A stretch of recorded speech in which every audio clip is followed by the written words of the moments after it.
leaders were brutally murdered by terrorist insurgents in Titayo, in Burkina Faso.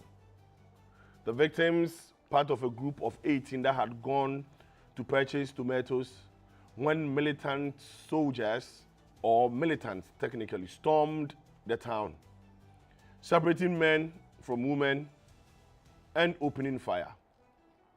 Survivors were evacuated, but the question lingers. What is Ghana's next move? And why is the opposition New Patriotic Party linking this to the lack of a substantive defense minister? Well, when we come back home, the minority is calling for the dismissal of Cocoa Board's chief executive, which has sparked a debate on whether leadership change can address the cocoa sector's deep-seated issues, especially after top executives took salary cuts. Meanwhile, the president has assented to the 24-hour economy bill, launching a secretariat to oversee its rollout. This policy, if you remember during the campaign, aims to boost productivity and create jobs through a 3-shift work schedule, with incentives like tax rebates and discounted nighttime power tariffs. Well, this is Current Agenda, and this morning, together with my guest, we'll do an in-depth analysis and seek clarity, and at the same time, ask for accountability. Current Agenda is sponsored by Bank of Africa and NPA. Bank of Africa says that if you have plans for the month of February, if your plan involves relaxing, if your plan involves going for a staycation, if your plan involves a romantic dinner, or you intend to tick off experiences from your bucket list, trust in the Bank of Africa Visa credit card. That is your perfect payment option for shopping, for reservations, for all your getaway trips. Visa credit card from Bank of Africa offers you convenience, flexible payment, security with direct debit. Remember, even if you forget to repay, the repayment is linked directly, so you are directly debited, so there is no cause for worry. Choose affordability, choose comfort, and today sign up for the Visa credit card with Bank of Africa. For further information, you can call them on the number 0302 429 333, 0302 429 333, or you can visit their website boaghana.com and chat with Fafa. Remember, terms and conditions apply. Bank of Africa as strong as a group, as close as a partner.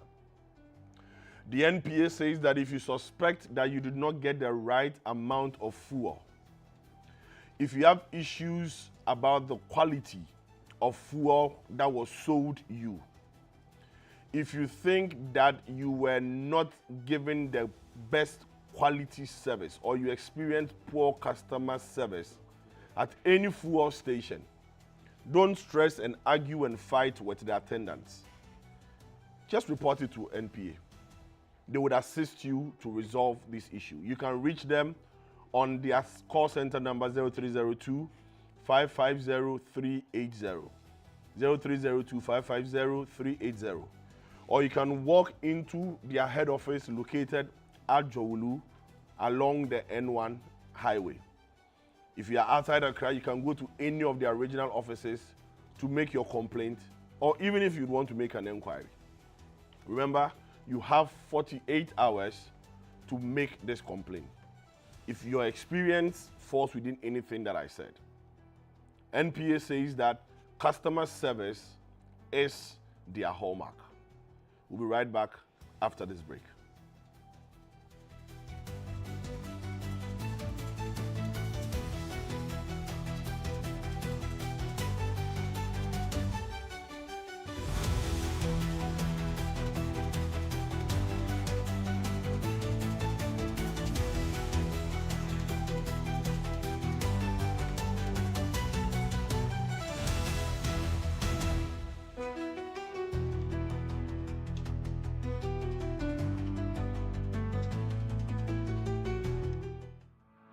For decades, we have helped businesses connect with their trade partners all over the globe.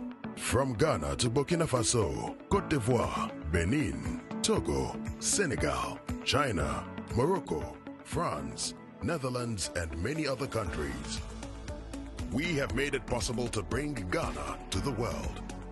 We have brought small and medium businesses closer to their customers across the regions in Ghana with our SME support facilities. We have brought relief and smiles to the faces of families with our employee personal loans. With our cutting-edge technology and digital support, we take the burden of complex thinking off you, making life simple. That is who we are, as close as a partner. Bank of Africa. We are indeed the African bank with the global reach.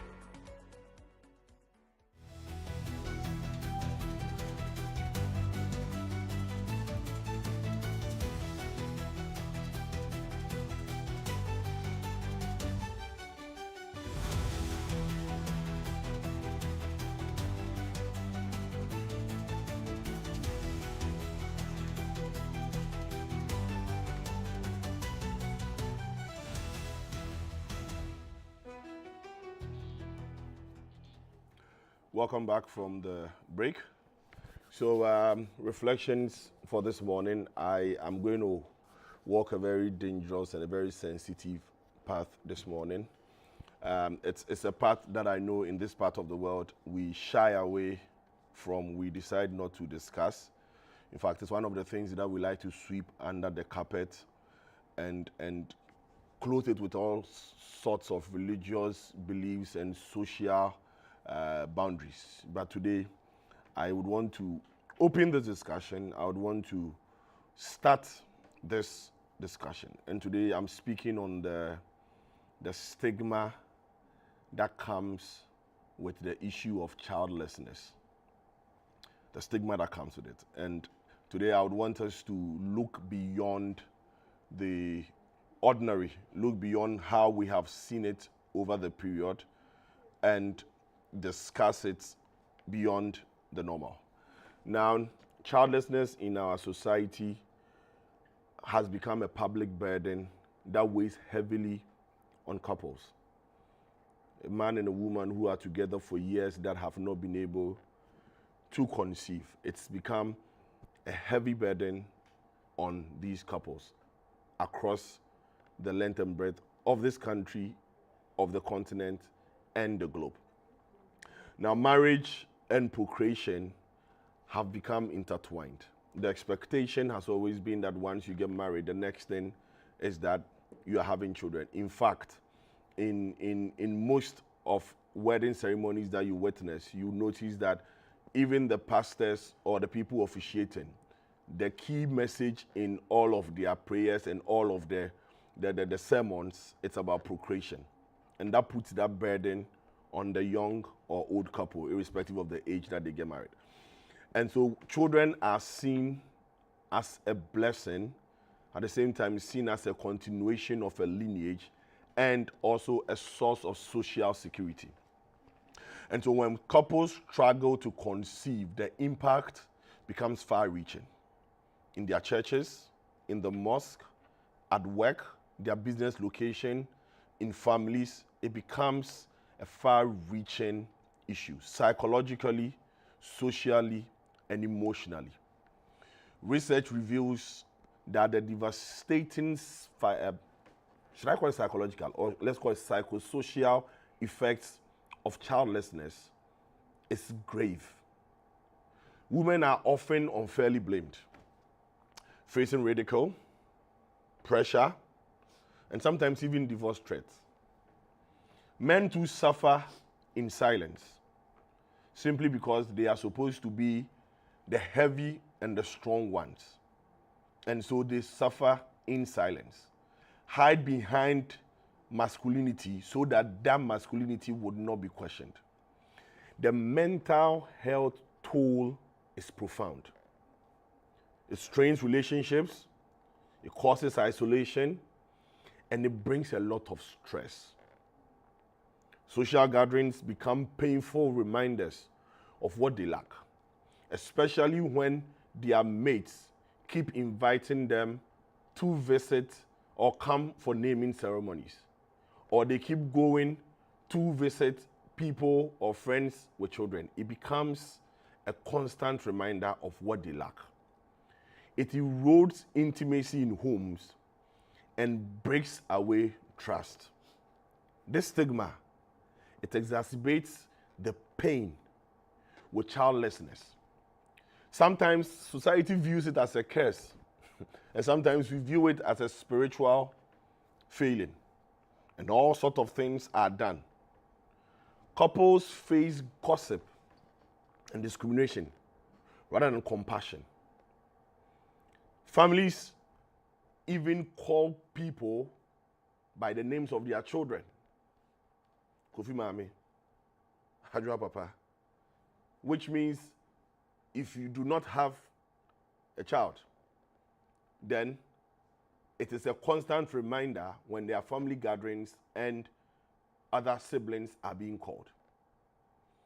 Experts now recognize childlessness as a public health issue, and it's affecting mental well-being, affecting family stability and social harmony. I want to extend it even to work spaces, and it's something that in this part of our world we joke with.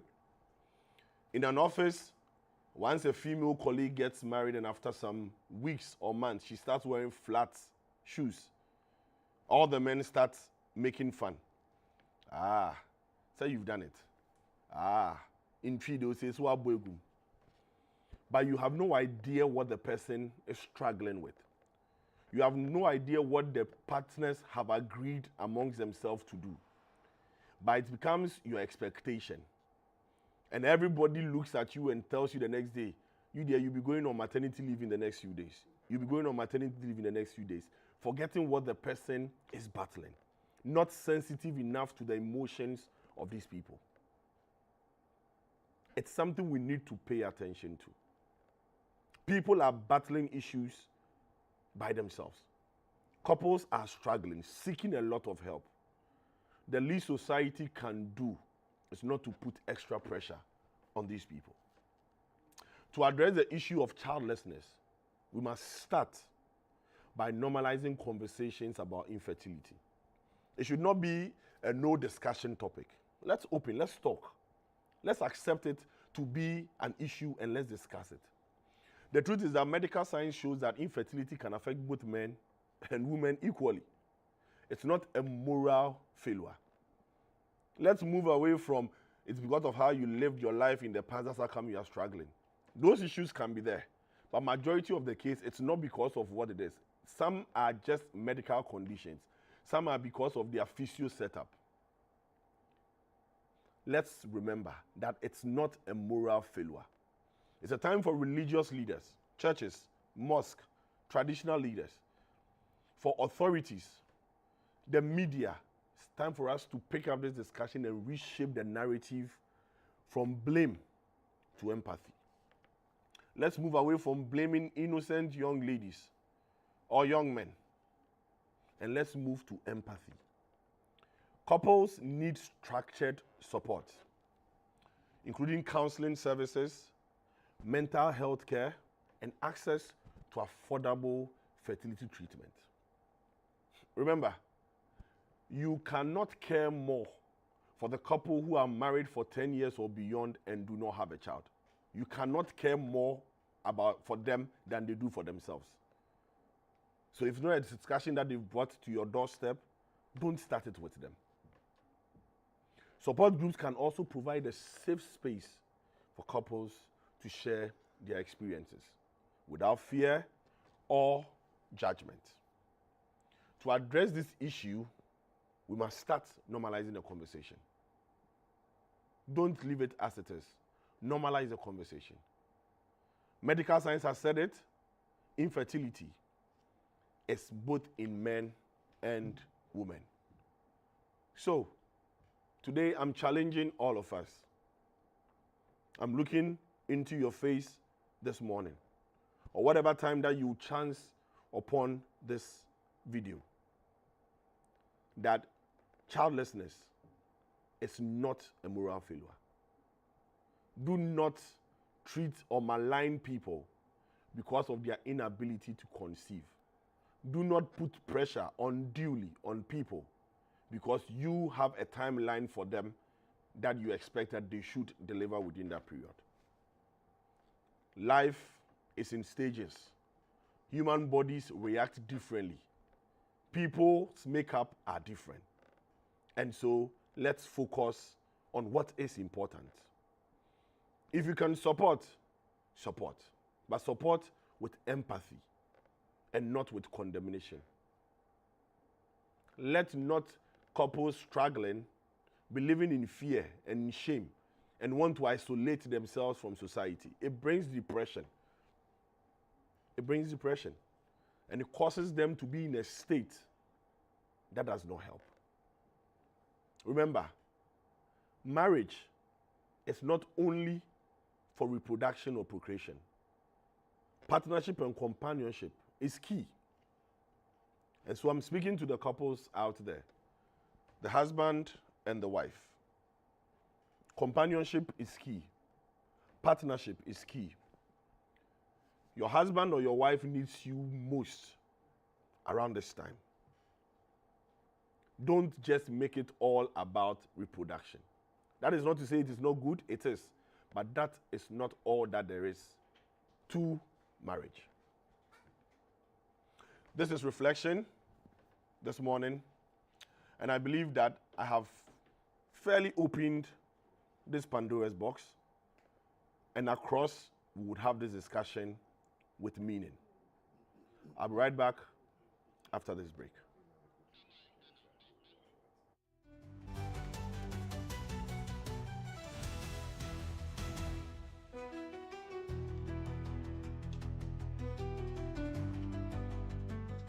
For decades, we have helped businesses connect with their trade partners all over the globe. From Ghana to Burkina Faso, Côte d'Ivoire, Benin, Togo, Senegal, China, Morocco, France, Netherlands, and many other countries. We have made it possible to bring Ghana to the world. We have brought small and medium businesses closer to their customers across the regions in Ghana with our SME support facilities. We have brought relief and smiles to the faces of families with our employee personal loans. With our cutting-edge technology and digital support, we take the burden of complex thinking off you, making life simple. That is who we are, as close as a partner. Bank of Africa. We are indeed the African bank with the global reach.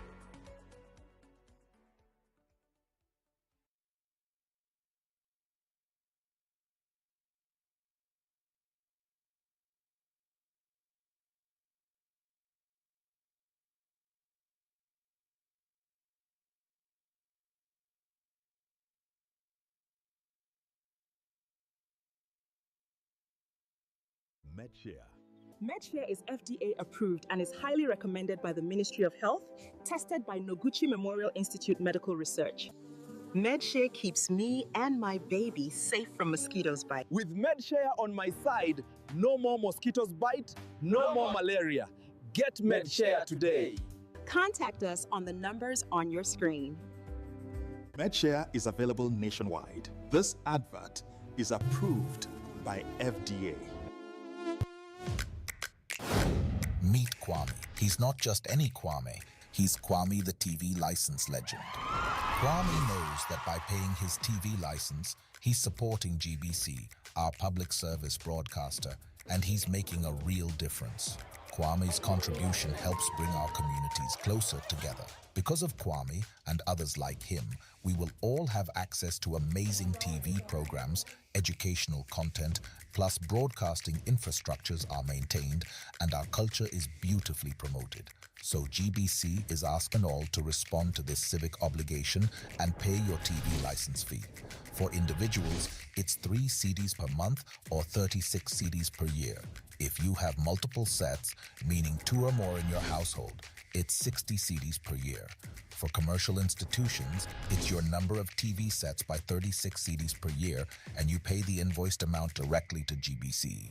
So let's all take a moment to appreciate Kwame, the TV license legend. Wherever you are, just dial *447*333# and follow the prompt. It's your civic duty, so pay your TV license today. GBC, the authentic and trusted voice of Ghana.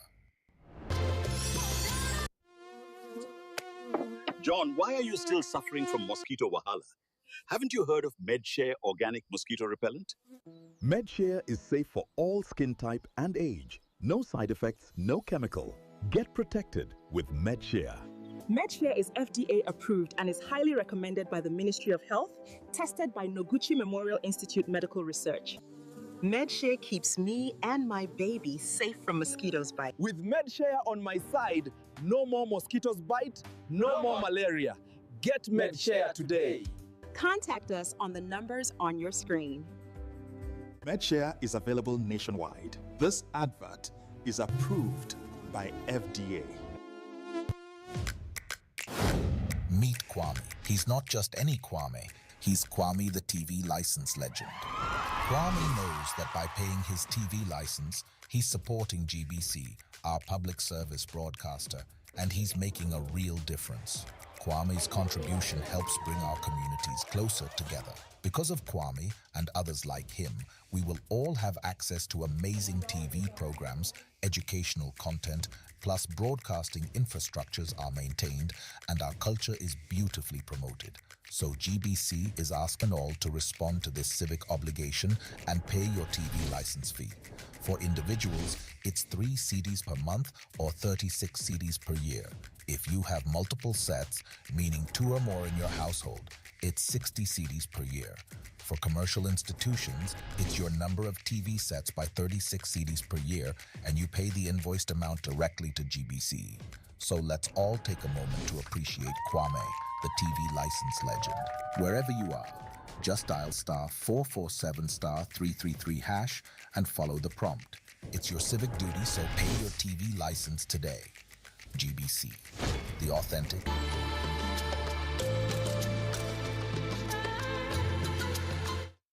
Partners all over the globe. From Ghana to Burkina Faso, Côte d'Ivoire, Benin, Togo, Senegal, China, Morocco, France, Netherlands, and many other countries. We have made it possible to bring Ghana to the world. We have brought small and medium businesses closer to their customers across the regions in Ghana with our SME support facilities.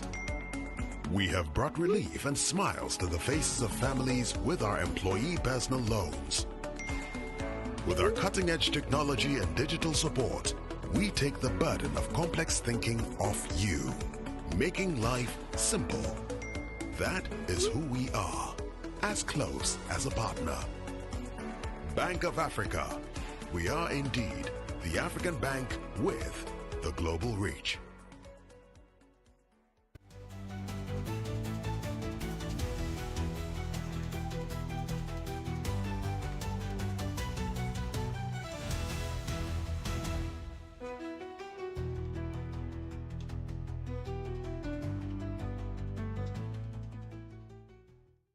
Well, welcome back to Current Agenda. We are live on GBC News and on GTV, and also live on Radio Ghana.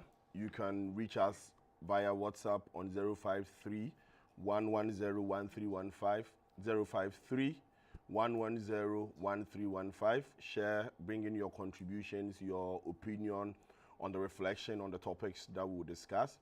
You can also visit our social media handles, Ghana Broadcasting Corporation or GTV, and then follow and then put in your comments, and we'll do well to read them during the program. Right.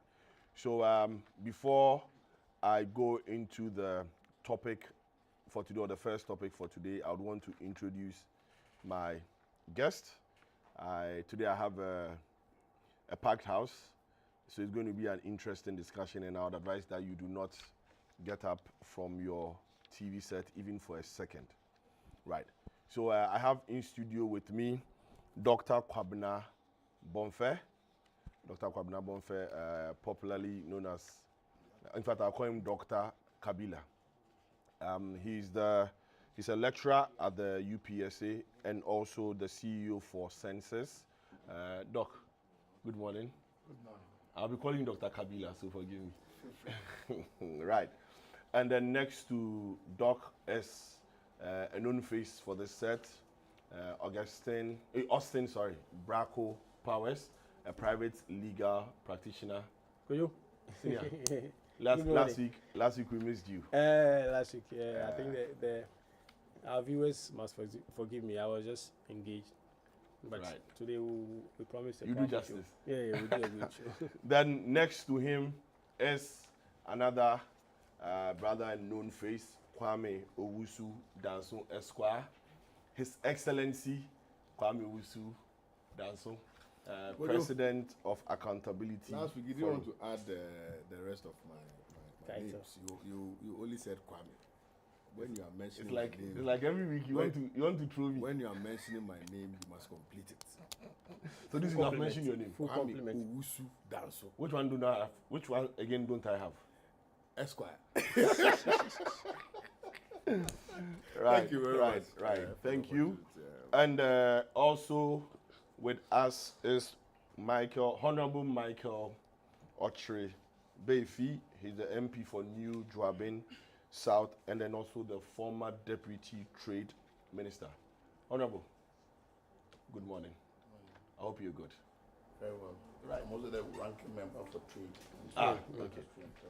Right. Today everybody's adding up what I have missed. Yeah, exactly. Kwame has given the keys. Right. So we're also expecting the MP for Bongo. So once he comes, we would also introduce him. And then also we will be joined virtually by Richard Kumado. So once he also joins us, we will introduce him. So let's start with the issue of the petition to remove the electoral commissioner and her deputies, and also the special prosecutor. So let's walk through how it all started. We'll do a bit of infographics to show the petition that was received, and then how it all played out. So we'll show on our screen in a minute. There was a formal petition in January which was submitted to the office of the presidency, and it outlined several grounds seeking to remove the electoral commissioner and her deputies. The first issue had to do with financial loss to the state. The petitioner or the petitions made a claim that there had been some procurement of new biometric voter devices and in the process of compiling a new voters register before the 2020 general elections. It had resulted in some significant financial loss. And so that was one of the bases for arguing and asking for the removal of the EC chair and her deputies. Then there was also the issue of the creation of a constitutional crisis, where it was said that the leadership of the Electoral Commission ignored advice from civil society, from traditional leaders, from religious organizations and political parties, and on a decision that would give mandate during the peak of the COVID-19 pandemic. So whether we were supposed to do a new voter registration exercise during that period or not. And they say that that endangered public health and contributed to broader governance tensions. Then also there was an issue of misconduct and abuse of office. The petition alleged gross incompetence, bias, procurement breaches, and poor corporate governance. They asserted that these acts undermined the free, fair, and transparent expectation of elections. In total, there were 10 petitions that were received, and the president forwarded them to the Chief Justice to figure out whether a prima facie can be established for the necessary processes to originate. Within the week, we got information that there was no prima facie established, and for that reason, the petitions to remove these people, the chairperson and her deputies, would not be, for want of a better term, honored. Then also there was a petition for the special prosecutor as well. But in the EC case, it was explained that the whole talks about it weakening public trust and all those things. Nothing was able to be established.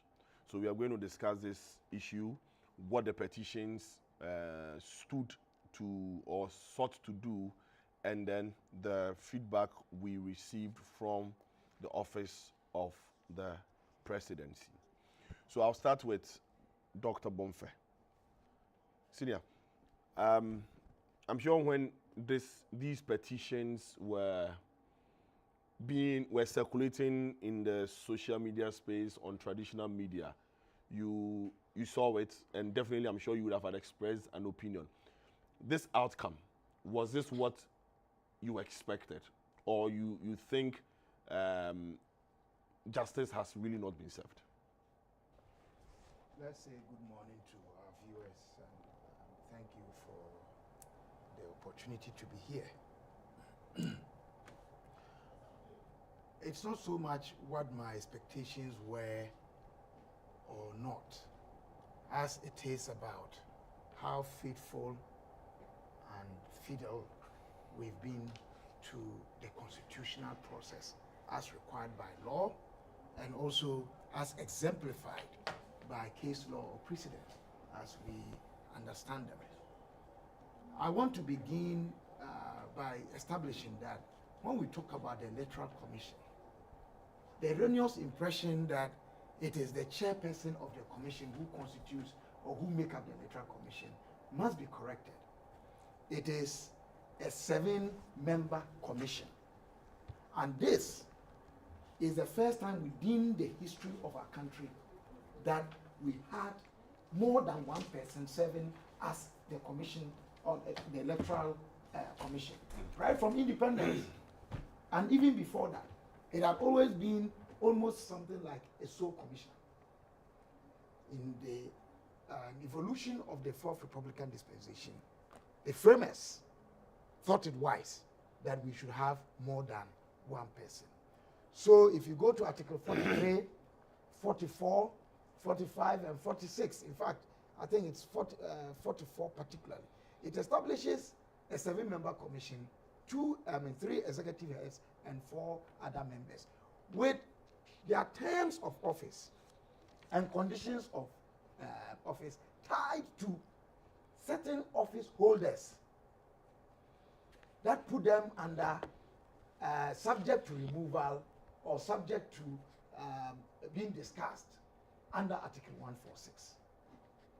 So that said, it was a bit misleading that anybody would take the decision of a commission and limit it to 1 or 2 members of the commission and want to deal with them or get them removed. Like we have seen done in the instance of a Supreme Court decision and one panel member, one judge sitting on that panel, isolated and dealt with. But that is another matter for another day. I think it is most unfair, it is most inappropriate and not faithful to the Constitution. So that is it. Now let's come to really what has gone on. I don't think it is appropriate to suggest that the president cleared anybody. No. Neither is it right to say that the Chief Justice cleared anyone. Properly so speaking, I think what has happened is the petitions failing to meet the Article 146 minimum threshold of establishing a prima facie. That is simplicity. That is simply what it is. It is not anybody clearing anybody. It is those who petitioned and thought that whatever they had as issues with the commission, limiting it to some members discriminatory, some members of the commission, failing to show that indeed there were questions to answer beyond their thinking, their speculations, and their feelings. And this is what Justice Dateba, in the celebrated case of Ajechu, in filling the gap that appeared to exist in exercising Article 146, which gives the president a very limited entry into the ambit of the judiciary. In fact, very limited, that it must be entered or exercised solemnly because it has grievous and grievous consequences. So, what was it?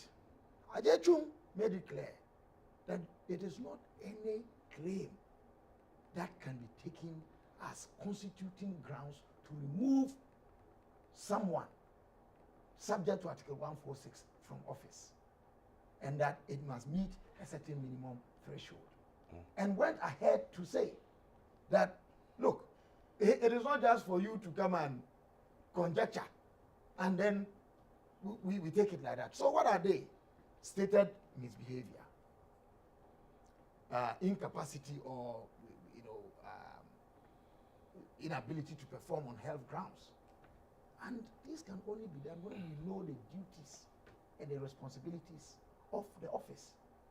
Which of them did the complained offense breach? So it is possible that you can say all the bad things about the Electoral Commission. You can say all of them. And yet none of them will constitute a basis or a grounds for the removal from office. And I think that is where I am comforted that justice has been done in this case. I looked at what was parading in the media space because the petitions themselves, apart from what was leaked in the media, what was considered before the president and what went before the Chief Justice. We don't know in fact, but we do know what was discussed in the media.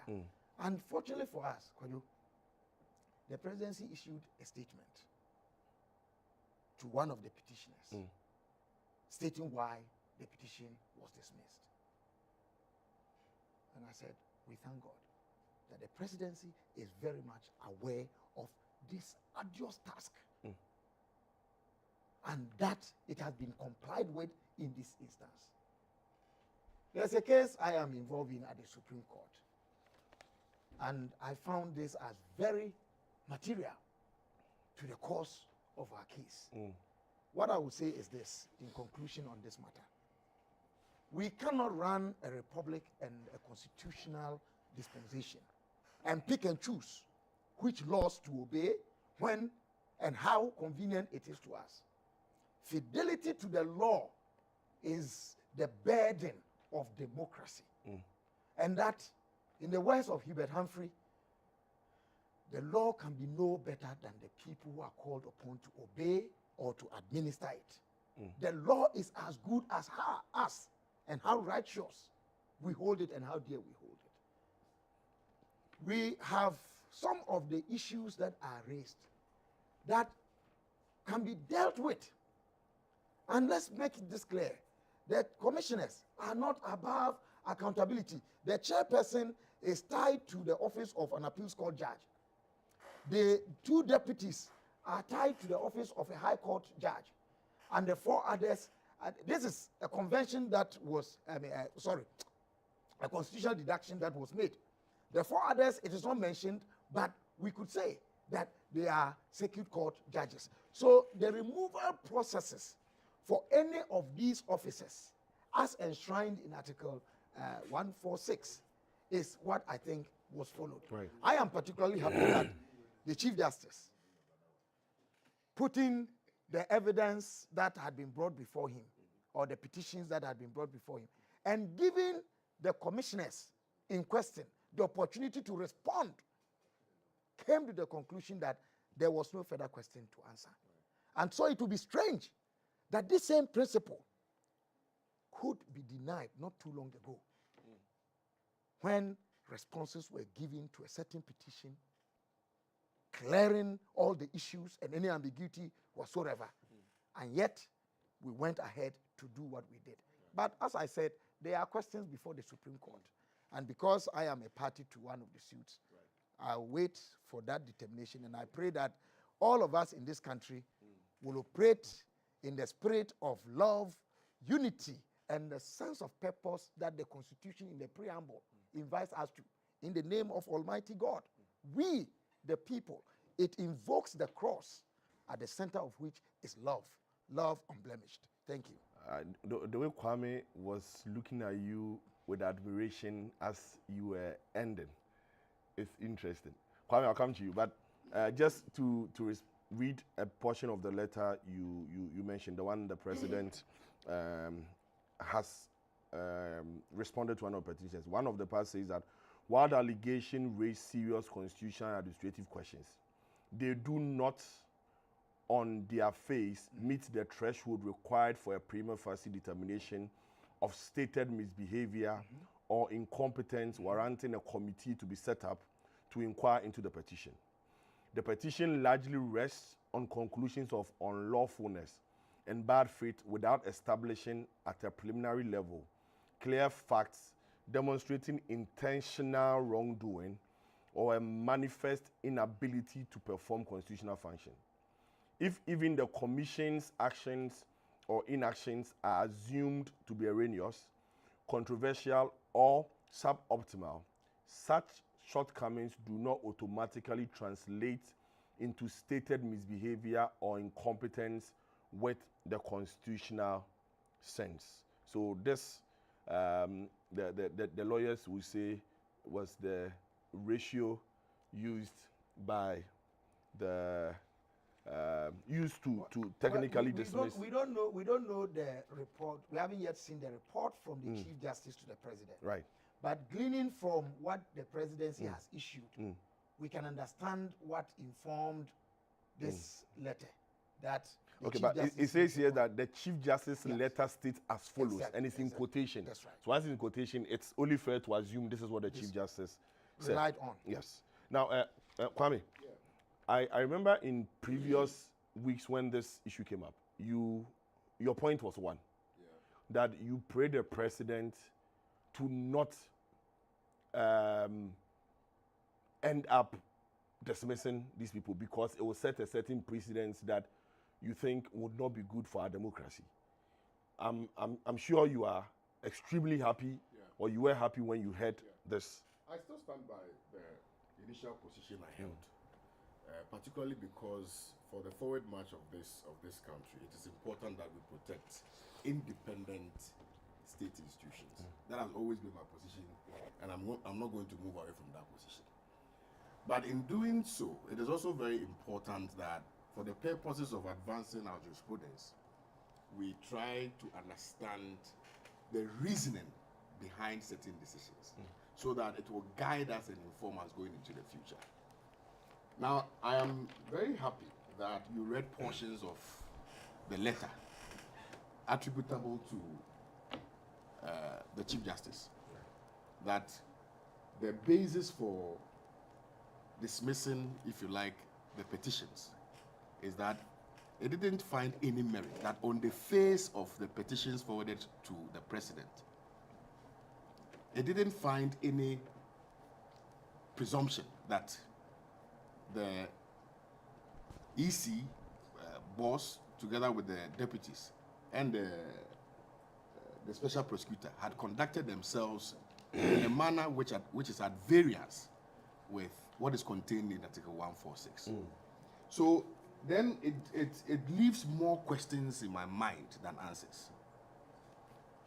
And these questions are very, very simple. What is a threshold? What was used in determining whether Article 146 was met or it wasn't met.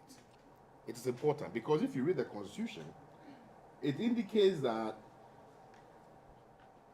persons of the stature of the EC or Justice of the Superior Court will be removed for stated misconduct, incompetence, and inability to perform a duty by reason of infirmity of mind or body. What is it that defines what incompetence is in the eyes of the Chief Justice? What is it? Because the Constitution does not define what it is. The Constitution similarly does not define on the face of it what stated misconduct is. So how can we then sit here and conjecture what stated misconduct is?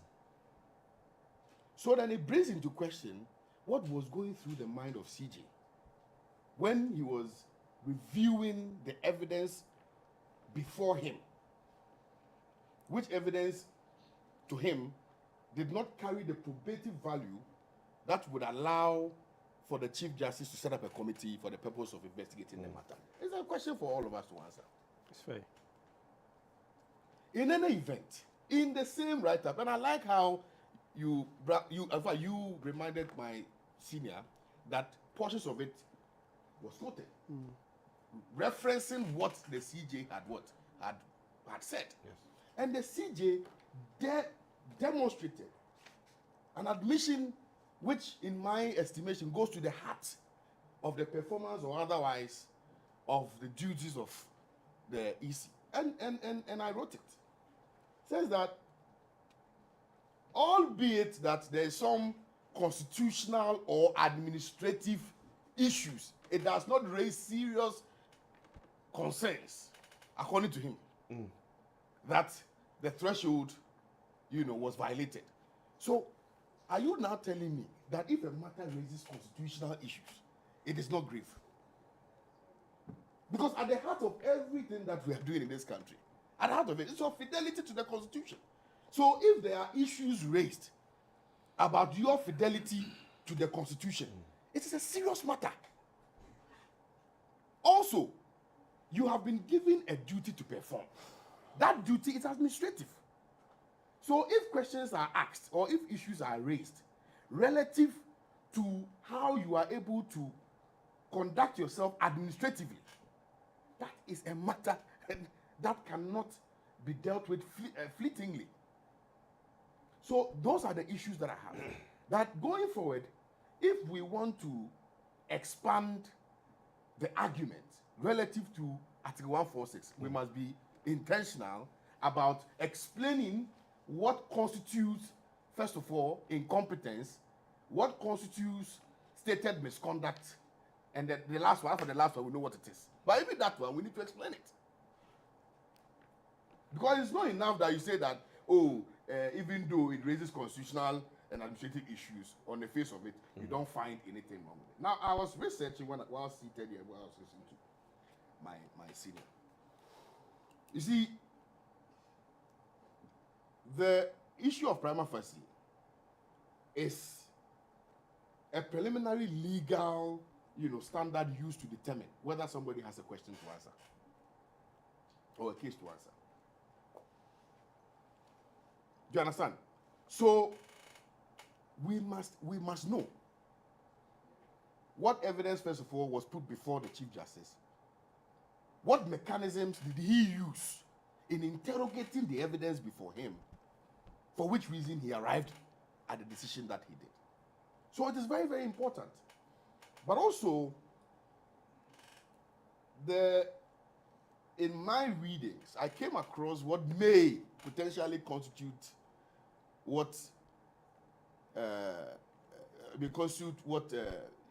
maybe stated misconduct or incompetence may be. But I think that even in the letter that was written, that the CJ says that he did not find intentional wrongdoing. What is intentional wrongdoing? Because if the people talk about an administrative lapse, how do you determine whether that administrative lapse was not intentional? How do you determine that? Even in law, even the devil does not know the intention of man. So how did you come to that conclusion that their failures were not as a result of deliberateness on the part of the EC and their colleagues. How did you arrive at that conclusion? Then he talks about the second one, manifestly inability to perform constitutional functions. Because the issue of SAL was raised. I mean, there are several things that the EC has done, which in my view, should have warranted the removal of the EC and the deputies. Albeit that I agree that even though on the face of it, the EC may have, violated some portions of the Constitution, Sarah, I'm saying that for the purposes of advancing democracy and strengthening our democracy, that the decision should not be about removal. The decision perhaps should be about strengthening the institution and making sure that the independence of the EC will not be put to question.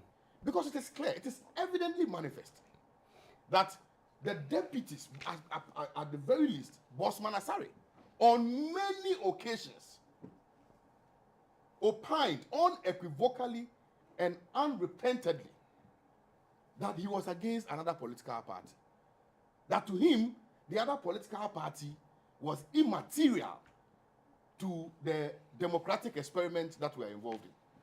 And on the basis of that, you could not reasonably expect that he would not be biased towards that political party that he describes as inimical or injurious to the development of this country.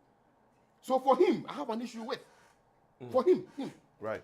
But for Jane Mensah and all of that, I am saying that albeit that the explanations are not sufficient enough for the purposes of ensuring that our democracy is well protected, we should allow her operate. Okay. And she herself must find herself standing by her conscience and acting in ways which will now give confidence to people that she will be very independent and she would not kowtow to the whims and caprices of political, of a political leader that elected her. Okay. So I am happy, not because of the reasons given by the the CJ. I am happy that she's continuing to occupy, that space, just because I want our democracy to be strengthened.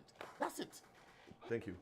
So, Powers, I noticed something interesting. So, I noticed in the particular letter I read, the opening of the letter indicated that I have the instruction of His Excellency the President to convey to you actions taken on your petition dated 22nd April 2025. What it means that the petition was received 22nd April. Then that petition was forwarded to the CJ 25th November. So that's April, May, June, July, August, September, October, November, 7 months later. The CJ came back to the presidency 26th January. So December, January, 2 months. And then the presidency communicated to the people a month later, almost 16th February. This is almost a year to just find out whether a case has prima facie or not. Koyo, let me say good morning to your viewers. I think this is an interesting development. One that, for me, does not surprise me at all. But there's one thing we need to be clear on. I've read many media reports that say that, President John Dramani Mahama had cleared the EC boss and deputies, as well as the special prosecutor. Then I asked myself, was it the determination of the president that led us to this conclusion? Because the law is clear, and Dr. Kabila had hinted at it.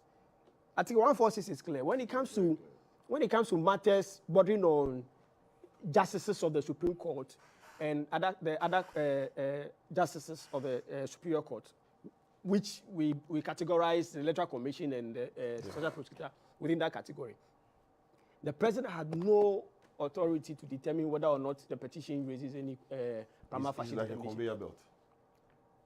So why do we say the president cleared? The president did not clear anybody. The president did not clear anybody. It was the Chief Justice that concluded that those petitions were not anything that hold water, and that should be dismissed. So if anything at all, was a Chief Justice who dismissed the petition, not the President. The President was only communicating to Ghanaians that this was the conclusion reached by the Chief Justice. I've had many NDC leadership, let me say some functionaries of the governing National Democratic Congress unhappy or displeased with the decision. In fact, I've heard many say that, they are questioning whether or not this EC chairperson is fit for purpose. Then I ask myself, do they have any extra reasons justifying the dismissal or the removal of the electoral commissioner and the two deputies, as well as the special prosecutor? It was one of their political promises.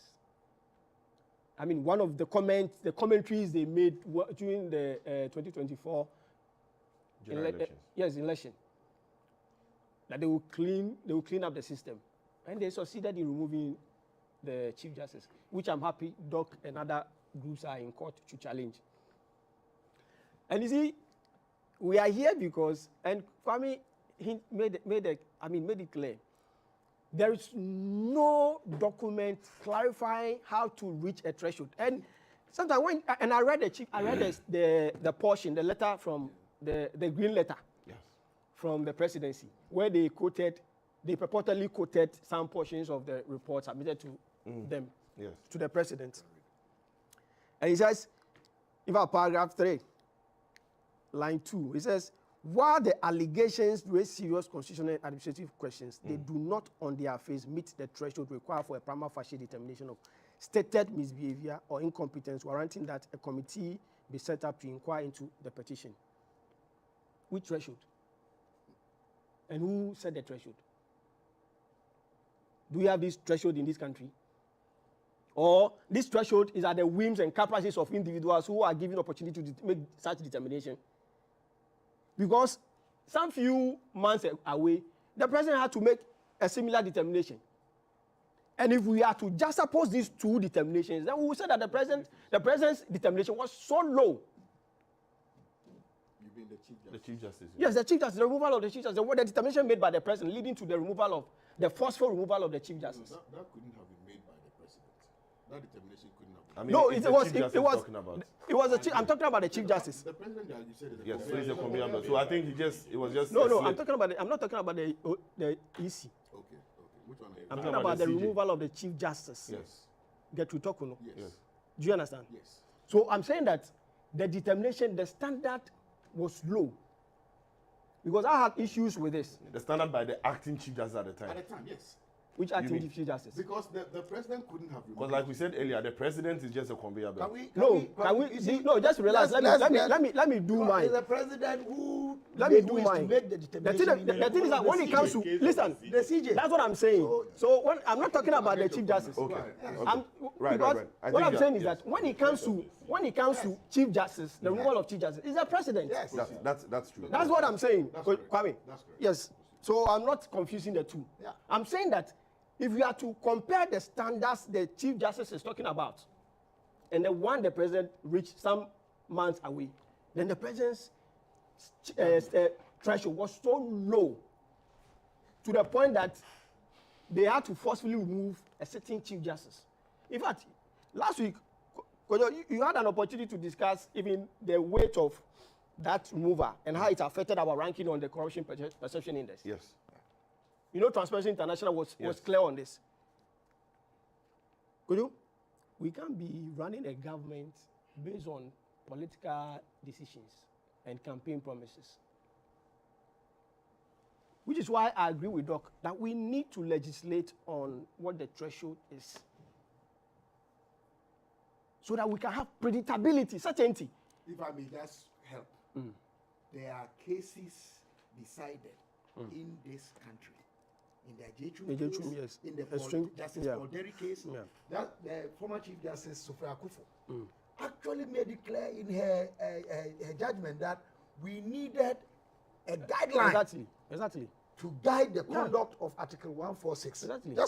But we have failed as a people to do that.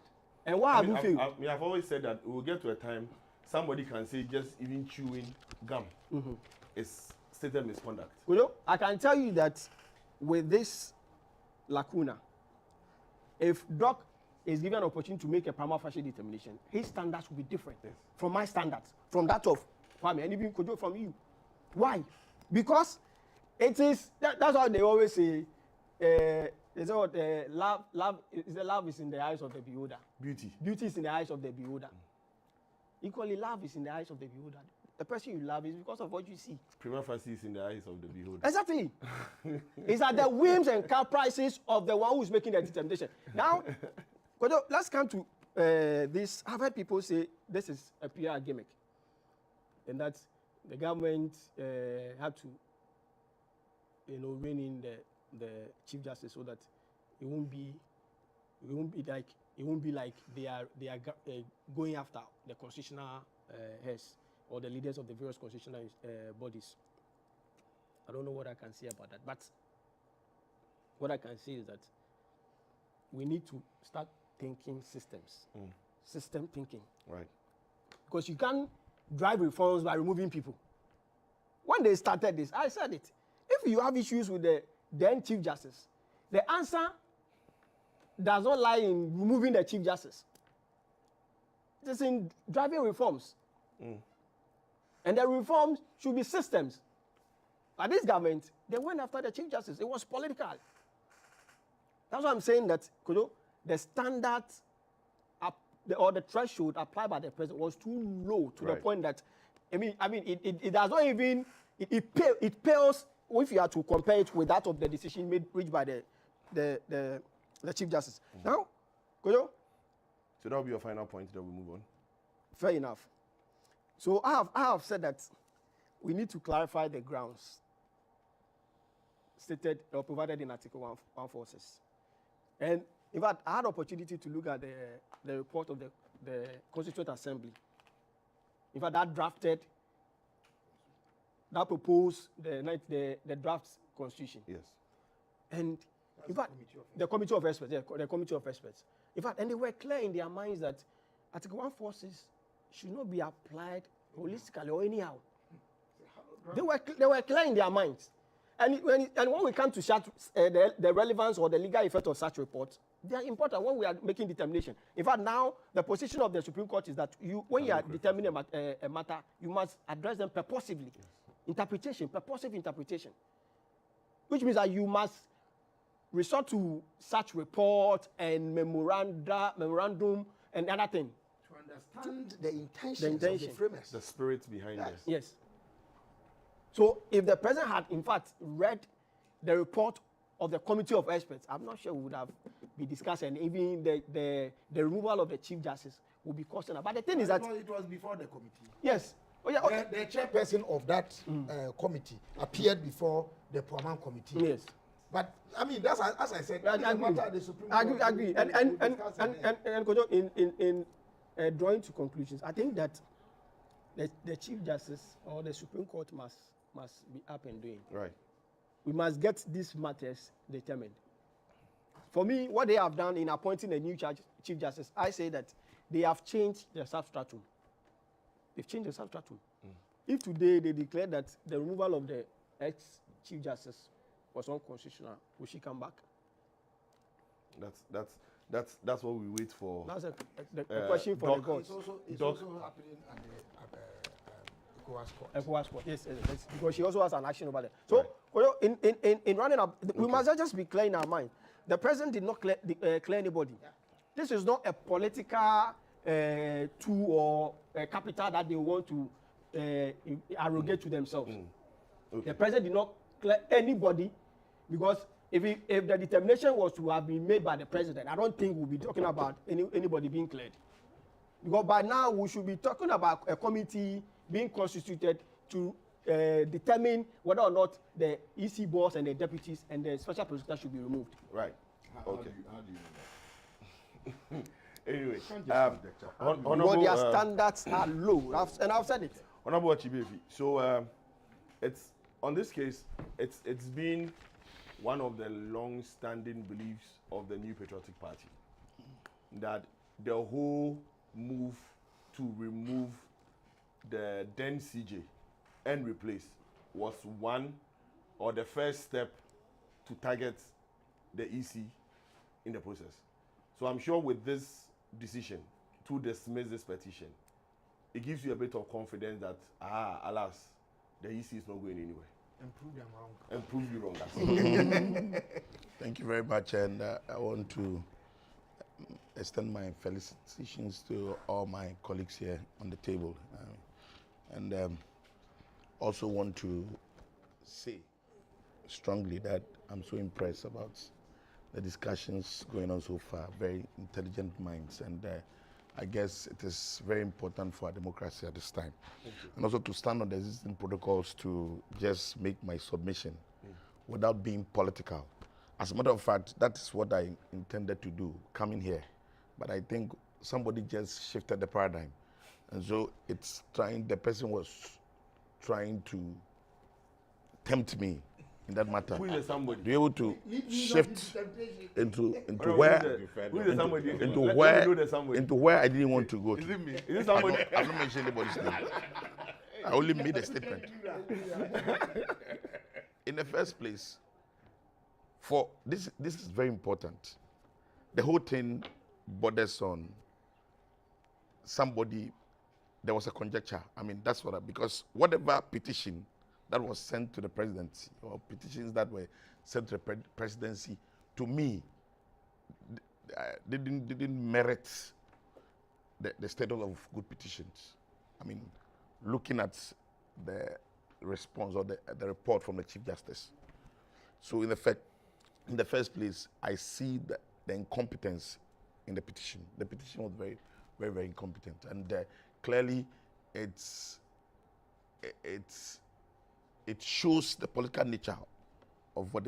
Let us know that the party called the National Democratic Congress had already advertised their intentions to take an action like this, whether we like it or not. This is you not wanting to go political. I'm just trying to. Their intentions were advertised clearly. Clearly. In a time of the elections, when we're campaigning, they told the whole world that they want to reset the country when they get the opportunity to rule. And clearly they specifically made reference to areas that they want to touch or target. And one of these areas that they were looking for to create problems for the country and our democracy was the Electoral Commission. And so we're so sure about what they were going to do. But the fact still remains that whatever they did, whether it was right or wrong, I am so confident that they didn't succeed, whether we like it or not. Another point I want to make clear is that I want to support my brother, that, you see, nobody can convince me, I don't stand to be corrected, that this petition was not politically motivated. Nobody can convince me on the fact that you can just rise up and write things against people. You see, the establishment of prima facie cannot just be. One of the things that I was expecting the speakers, who are lawyers, to also make was that it was strictly discretionary. I mean, at that particular time, the law is always at the bosom of the one who is determining the prima facie, whether we like it or not. Because the Article 146 stance doesn't clearly give the full explanation and detailed explanation as to how they have to go about the whole issue. So I believe that the Chief Justice only exercised his discretion as the Chief Justice, who has been given a job to do, whether the job was good or bad. And that's what I believe, that whatever he said, we in the political space and very, very concerned with our democracy believed that this was the only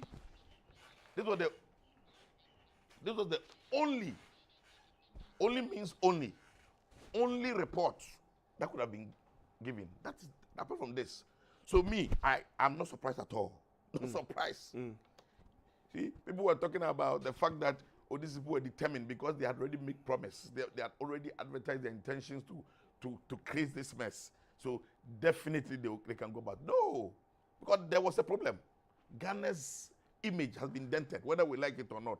When Transparency International came out with this anti-corruption stuff, it clearly gave the strength of Ghana as a diamond of democracy. It reduced our strength in the international space, whether we like it or not. And so the president or whoever was given the job, I mean, by extension, the Chief Justice, because note that the Chief Justice was only doing the bid of the president at this time, whether we like it or not. Because exercising the discretion, you can have a discussion in camera and come and express it.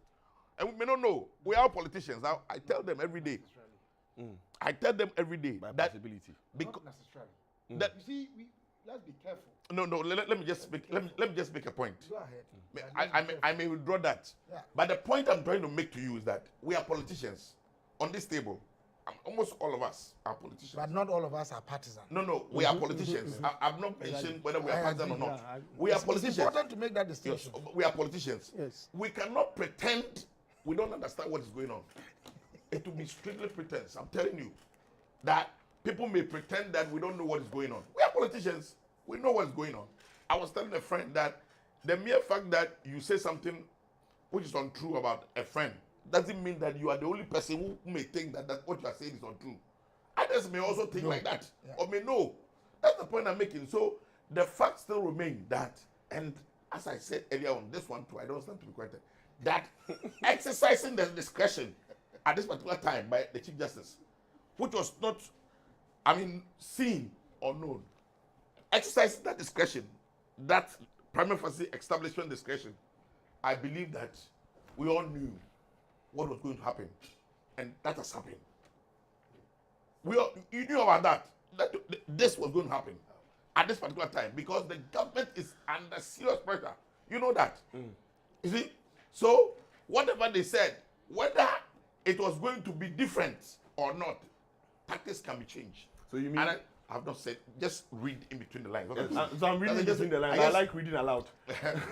So what you're saying is that... Don't put me into serious trouble. I'll lead you not into temptation. Yeah. So if I hear you, what you're saying is that if not for the pressure government was under, probably maybe this might not be the outcome. Maybe it would be different. Maybe you should ask him what the But see, because the point is that, see, look at a report from Transparency International, very well recognized international body, and that is very respected. When they dent your image, you are in trouble. Right. And the president clearly, we could see from the president's, image, those who have seen him for some time now, we have had some meetings, will tell you that the president was not comfortable. The president was not comfortable at all with this particular, because now he is an experienced politician who has been a president before. Right. So coming back, that is not his intention. He may not wish Ghana that bad. And so, the key point I'm making here is that, one, the petition was very incompetent. Two, the Chief Justice was only exercising his discretion. Because my colleagues have already stated clearly, and we all know, that Article 46, Article 146, doesn't clearly explain or give details to how primary facie can well be established, because they only give points. And these are not enough, because you have to now think through it. What will make somebody, even talking about that, what we even know, infirmity of the mind, that one, somebody can even say that I can say that you are sick. You may not need to bring, because in Ghana here, we always describe people the way we see them. So somebody may decide to exercise and decide to come down. Oh, come on, you are sick. So on the basis of, I know that when we through going to the hospital, but the key points I want to know, I want you to understand clearly, these key points, I want us to look at it very well. First one, the incompetent nature of the petition. Two, that report, whatever happened, it was an exercise of a discretion. That's what I want you. And the last one, the president had no option. When the president of presidency or the government, they had no option. This was the only report that could have come. Apart from this, any other report wouldn't have. So this is a safe image, yes, a safe face report. Yes, just to tell the people that, okay, we know you shout, but allow us to do this because after the resetting agenda, we are on course. So let us pretend that this one is going through, or just this one fell through and we didn't succeed, but we may succeed. So these are some of the key things that I wanted to, because they had made very good submissions. So I didn't want to, create noise. But I wanted to establish these 3 points. Right. That these are very, very important points. That this is what I think. So your point, incompetent Incompetent nature of the petition. It was very discretionary. I mean, from the Chief Justice point and of then it's face saving. That's right. That's all about. That's all. Okay. Thank you very much. Honorable Bawadua. Today I pronounced the name right. Yeah. Right. My family call you Bongo MP. Yeah. So, Honorable. Yeah. Well, I mean, like has been said across, during the campaign to come into government, there are some leaders of your party, there were some key figures in your party that made statement that suggested that if the NDC comes into power, the EC and her deputies would not be tolerated, for want of a better term. Now we have this judgment. Does this end the case, or there are more petitions to come? How would you know? Oh, by now, like the way Honorable says they've had meetings with the president. I don't know what meetings he's also had. Thank you very much. Let me say good morning to all the viewers and the listeners as well. I think this is a very critical national issue, which, when we are discussing it, we look at the good of the nation, the benefits that we'll get out of this discussion for purposes of building Malakana. Right. We should not just situate it for present circumstances. Today, we are sitting here, tomorrow it will be others. Yeah. Today the NDC is in power, tomorrow it may be CPP or some other political party. So whatever we discuss of this, we should look at the larger effect it has for the country. Yes, it may be true that in the course of the campaign, some political activists of the NDC made such comments. But the thing is that they made those comments and they believe that certain things that happened at the time warranted the removal of the electoral commissioner. For example, the SAL issue. You have a situation where a particular constituency did not have representation in parliament because the electoral commission failed to perform its work, even when it was continually being reminded that this was a constitutional flaw and that this was wrong. They did nothing about it for 4 years. Clearly, what is more incompetent about this than this? This was a clear case of incompetence. Then in the case of Osman Asare, this was somebody who had openly made comments, like my friend has stated. As commissioner?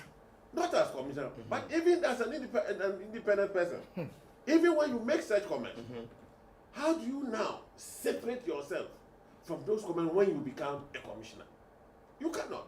In some other serious jurisdiction, he would have declined his appointment to that position because he has a stated position.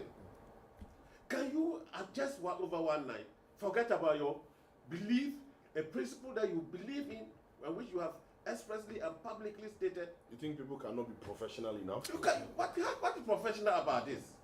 You have stated a position. Let's look at the recent case of Iwasu East, when Mahama Yarga was appointed to be a member of a committee to investigate what happened. He said, look, I'm in Parliament. Parliament has stated its position in the matter. I cannot now be a member of the committee. So he opted out. Because if you have stated things that you believe in, you can't come and say, oh, now I'm a professional person, so I'm going to professionally make decisions. No. It is important that these sensitive decisions you are making are not only fair, but are seen in the public eyes to be fair. You may think that you are making a professional decision, but will the public believe it? Given the circumstances of the background of the things you have said and your belief in the subject matter? Definitely not. So if I were him, I would have recused myself or rejected that appointment so that we have a very fair electoral commission. So these were some of the things that informed the decision or position by some activists of the National Democratic to say that, look, in our belief, we think that these were good enough grounds to have them removed. But the thing is that they are not the determinants of what will constitute enough grounds. In this case, the Chief Justice has expressed it in terms of a certain threshold. The activists who made those comments are not the determinants of what the threshold or the yardstick should be, what the measurement is that will determine the removal or otherwise of the electoral commissioner. So if on this occasion, they did not get what they wanted. And they didn't get it because the person in whom the discretion is placed to make that decision, think that, no, for me, these allegations you have made do not meet the threshold. So it now brings into the entire discussion of what is the threshold? How is the threshold determined? You will read the letter from the presidency, quoting excerpts of the report from the CJ. There is no indication of it. I don't know if in the entire letter the Chief Justice stated all these things before, but that was left out in the letter from the president. I don't know. But whatever it is important that the public knows what the threshold is. And this can come by way of a review. Some amendments to the Constitution, some amendments particularly to Article 146. Let us have an idea. Let us have clarity as to what the threshold is, so that even the actors in those offices, in the performance of their function, they are guided. That if I do this and that, I will be a subject matter of removal. Exactly. But we don't have it.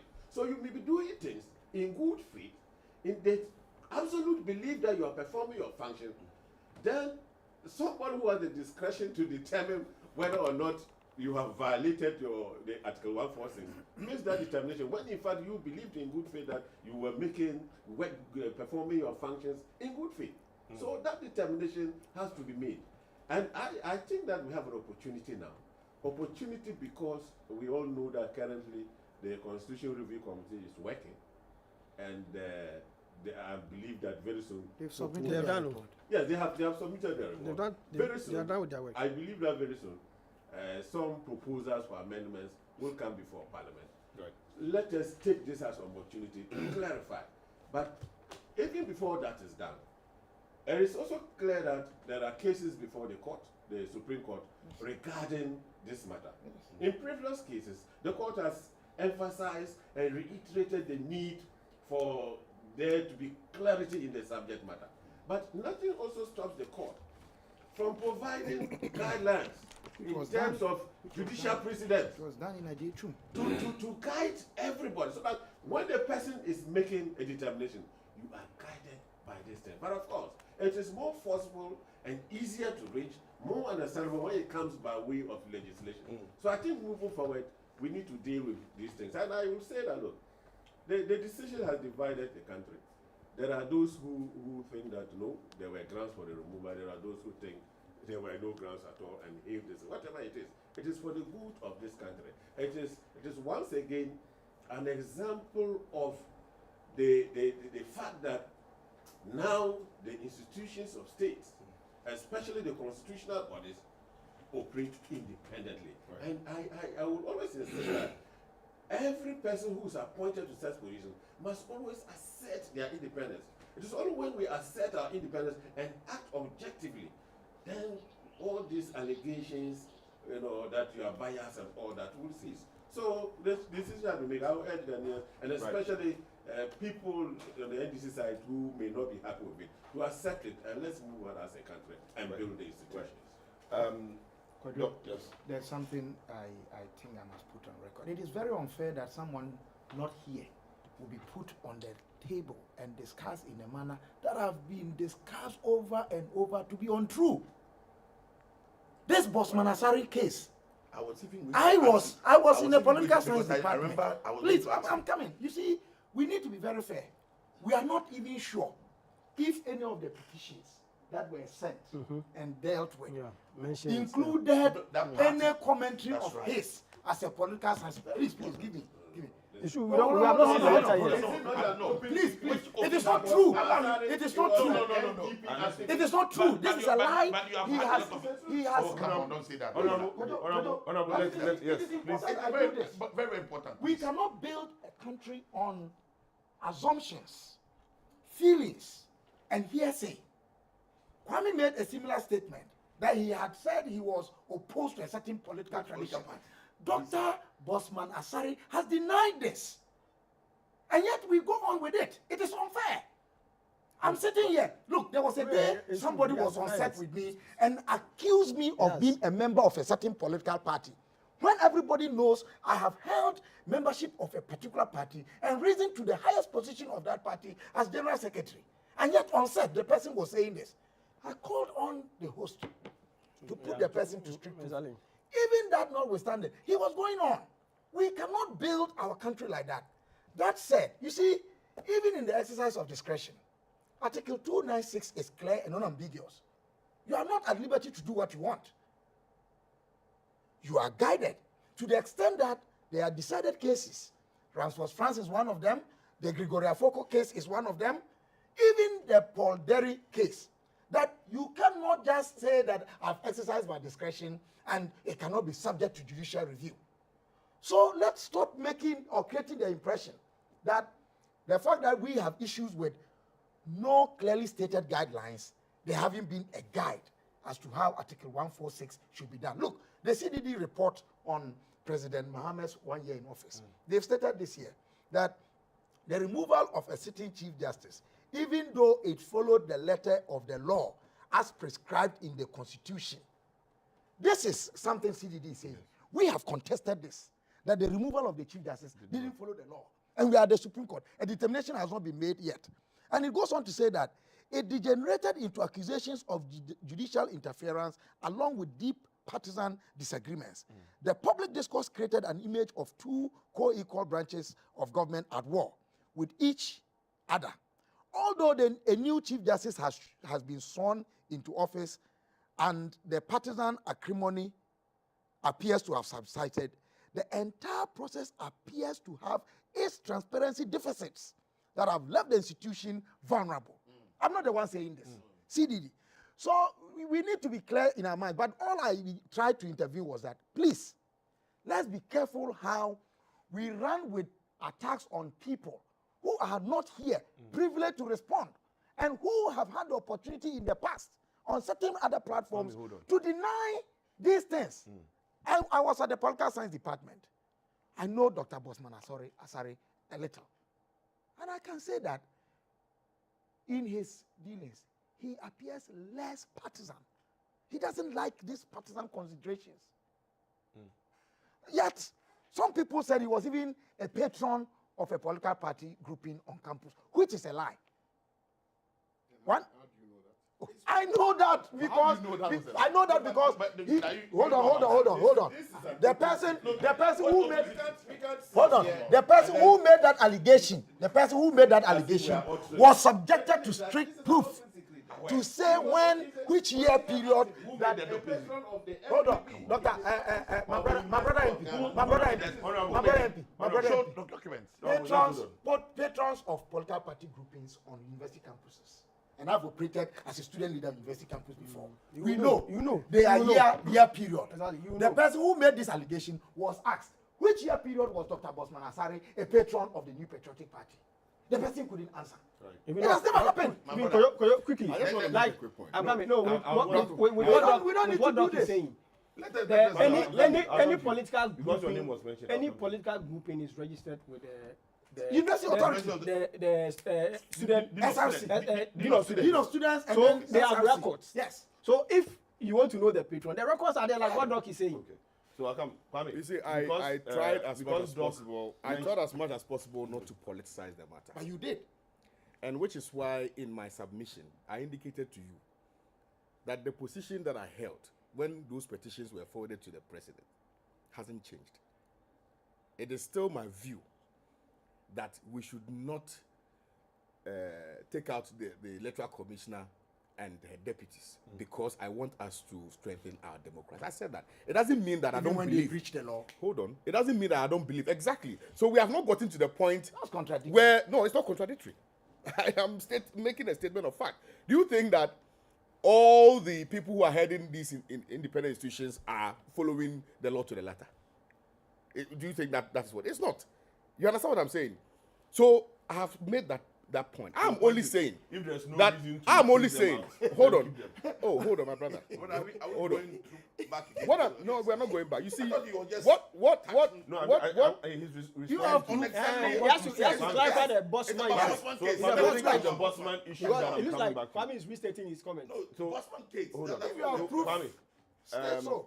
None of us is really have proof. You don't also have proof. I have given You you don't evidence. no, That's what it. evidence have you That's given? it. No, the fact that you were in When somebody made it's allegation, not that no, you I were said I was in the studio when somebody It's made a perception. signal. You are saying. Okay, when you sat here. was and you are talking about the The perception that Which period was president has said that. Boss Masari? He himself said that. I've I never patron. been part of any political party. I've Yes, never been. you He have himself proof. said that. Say that.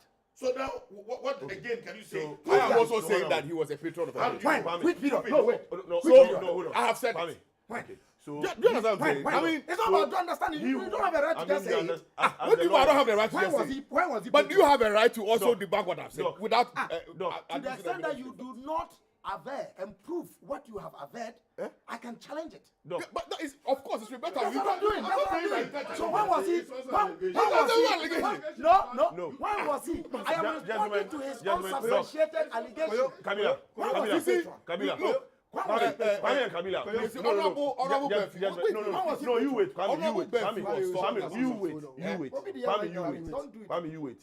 Kabila, you wait. Okay. So Kwame, the point is that you said something in your commentary. You said something that about Bossman. The reason why for him you think that ordinarily He should have gone. he should have gone. Yeah. You made that statement. Yes. Okay.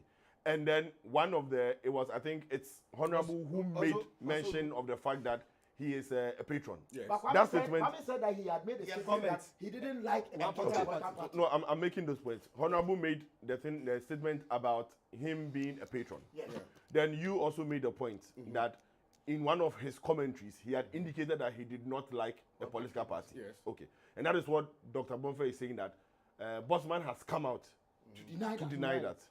So as it stands today, Bossman is asking that anybody who makes that statement should prove that Bossman made that statement. Do you have that Did proof? he or did he not say NDC was a threat to democracy? When did you see that? So, hold on. I'll find it for you. Okay, I'll, so- I'll get it. so- No, Hold but on. wait. How No, is this wait, statement no, the same as don't he read- saying don't that read- he didn't like no, that party? Hold on. No, Please. Kwame. You see, First, you are saying that you are no. Please. no. Please. You said did he? You asked me a question. Did you Okay, not? if you say, No, did you or did you not ask me a question? Hold on, please. Unless the question was rhetorical. If you say Yes. that a political party is a threat to democracy, what does that mean? In what context? So you are saying that. But what context again do you You want? sitting here, if I said that what you are doing is disingenuous to public discourse, am I saying that you are a disingenuous person? But my actions may not necessarily You be see, disingenuous. that's You the are seeing my context. actions. Kwame. If as you are it is doing something, disingenuous. what you are doing Kwame. now, I'm saying So that you are it's saying that- disingenuous to okay. public discourse. Kabila, What you are doing- Honorable Bauer. Honorable in a particular, not always. Honorable Bauer. In a particular Honorable context. Bauer. Kwame and In a Honorable. particular situation. Kabila, please hold on. Please hold on. Let's be fair to ourselves. Senior- What we don't Senior expect to Bongo. be done to us, Please hold let's not do it to other people. Ojuwe, I'll come in. Yeah, the year when you're there, don't do Kwame, it to I'll anybody. need you to open that link. Yeah. Share it with me. I Then will we'll share have it that with you. discussion. I will share it with you. Because again, I know that statement that was made. And I know the context in In which which you it made that was statement. made. So I want you to share it with me, then we can discuss What it. was the No, context? I want you to share let's it with me. so that we can Share let's with me go the through. context. No, listen. Tell us what he said. But I've told you what he said. You are still disagreeing with me. So share I've the told link. you. Maybe Look at what them. I am thinking is, so share it with me, then we'll discuss the context. You understand? We can Now, progress, Powers, yes. let me come to you. Now, this issue about threshold, this issue about discretion, this which Kabila has indicated that the expressing or using your discretion has been defined not to be capricious and all those. Yeah, things. you must- So you must- it you must, should be yeah. so it's within a certain confinement. Yes. So even though you are expressing your discretion, you are confined Yes. to not frolic with it in a Yes. way.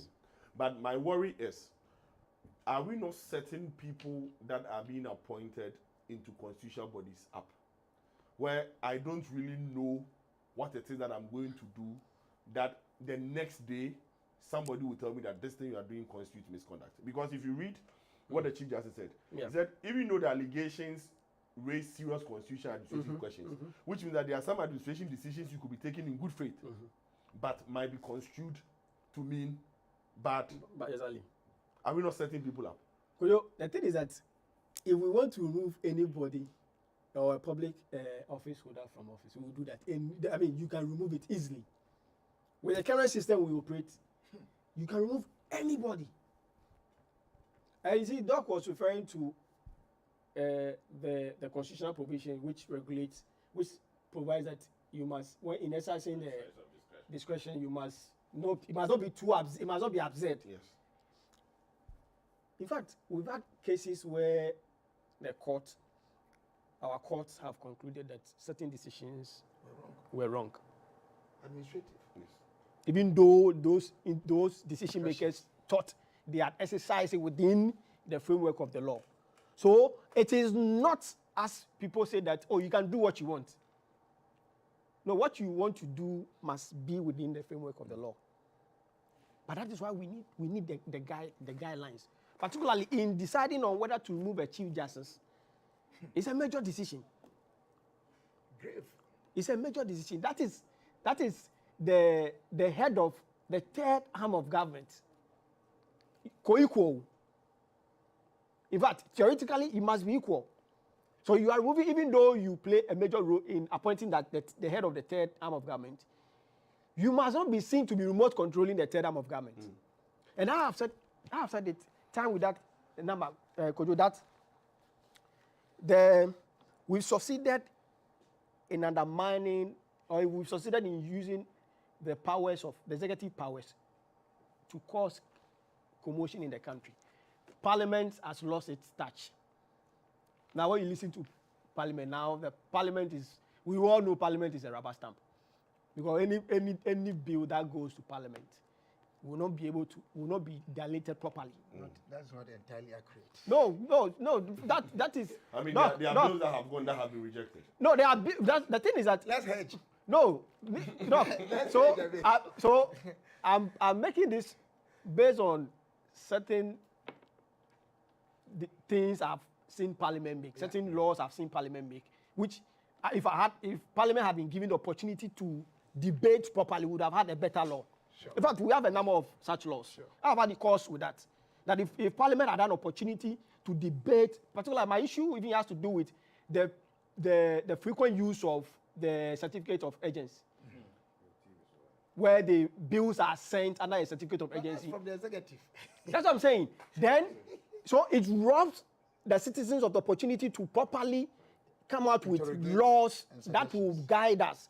That's why sometimes you end up amending, you see a law passed a year ago, then it's amended. Because we properly didn't, in fact, discuss them. Kwame, Kojo, the thing is that I was even mentioning Kwame because Kojo, I am saying that the Chief Justice or the President, because the report has been sent to the President must publish the prima facie determination, the report. Yes, the citizens must know. We should stop keeping some of these things keeping them from the public. We need to know what went into the decision. So that, like we are all saying, it will guide those who are at the various constitutional or heading not only the constitutional bodies, those heading any public institution. And those who are planning on putting up petitions. Exactly. Frivolous. Yes. And those and Kojo, no, mind you, this determination does not end the conversation. Yeah. I understand there are other petitions before the president. Yes, apparently. Yes, even the one Martin Kwebu has filed a petition against the special prosecutor, which is currently before the president. I'm yet to hear whether the president has transmitted it to the Chief Justice. I mean, it takes 6 months to transmit. Exactly, per the calculation you made. So, we need this report to be published, so that Ghanaians will have a better feel of it. We should stop hiding some of these reports from the public. Right. Thank you, Kwame. Yeah. With what has happened, does this build confidence in the EC and even give them now power and authority to go about their activities. Because I mean, within a whole year, they will be shaking, not knowing really what is going to happen to us. But at least with this, do you think it builds their confidence and now gives them the vim, for want of a better term, to go about their activities with no fear? Well, absolutely. I think that within,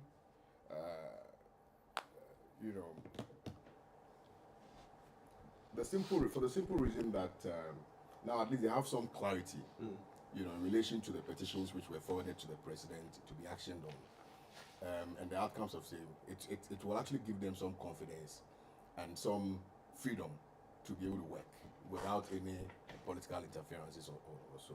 So I'm happy that at least, it finds expression in my long-held position, like I told you. But that doesn't also mean that in the future, if there's evidence to suggest that they are acting, in ways that does not give the people confidence that they are working within the confines of the law, I think that people are also at liberty to petition the president and also to bring their performance into question. So I'm happy. I'll be very honest with you. I'm happy that we are forging this path, and I just want to pray that going forward, Madame J. Mensah and her deputies will act in ways which will continue to give people confidence. Perception is very important. Perception in every institution is extremely important.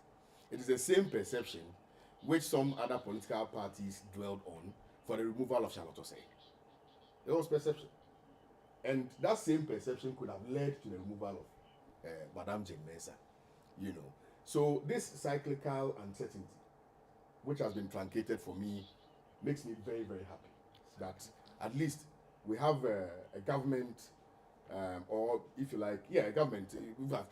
If I say government, I'm talking about the three arms of government working independently to ensure that our democracy is furthered.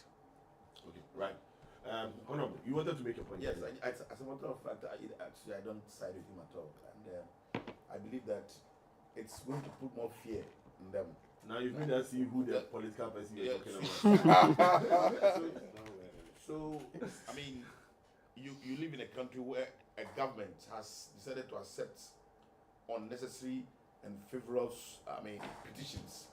And I guess they have to do a lot of work, behind the scenes before they even transmit these petitions to whoever they want to.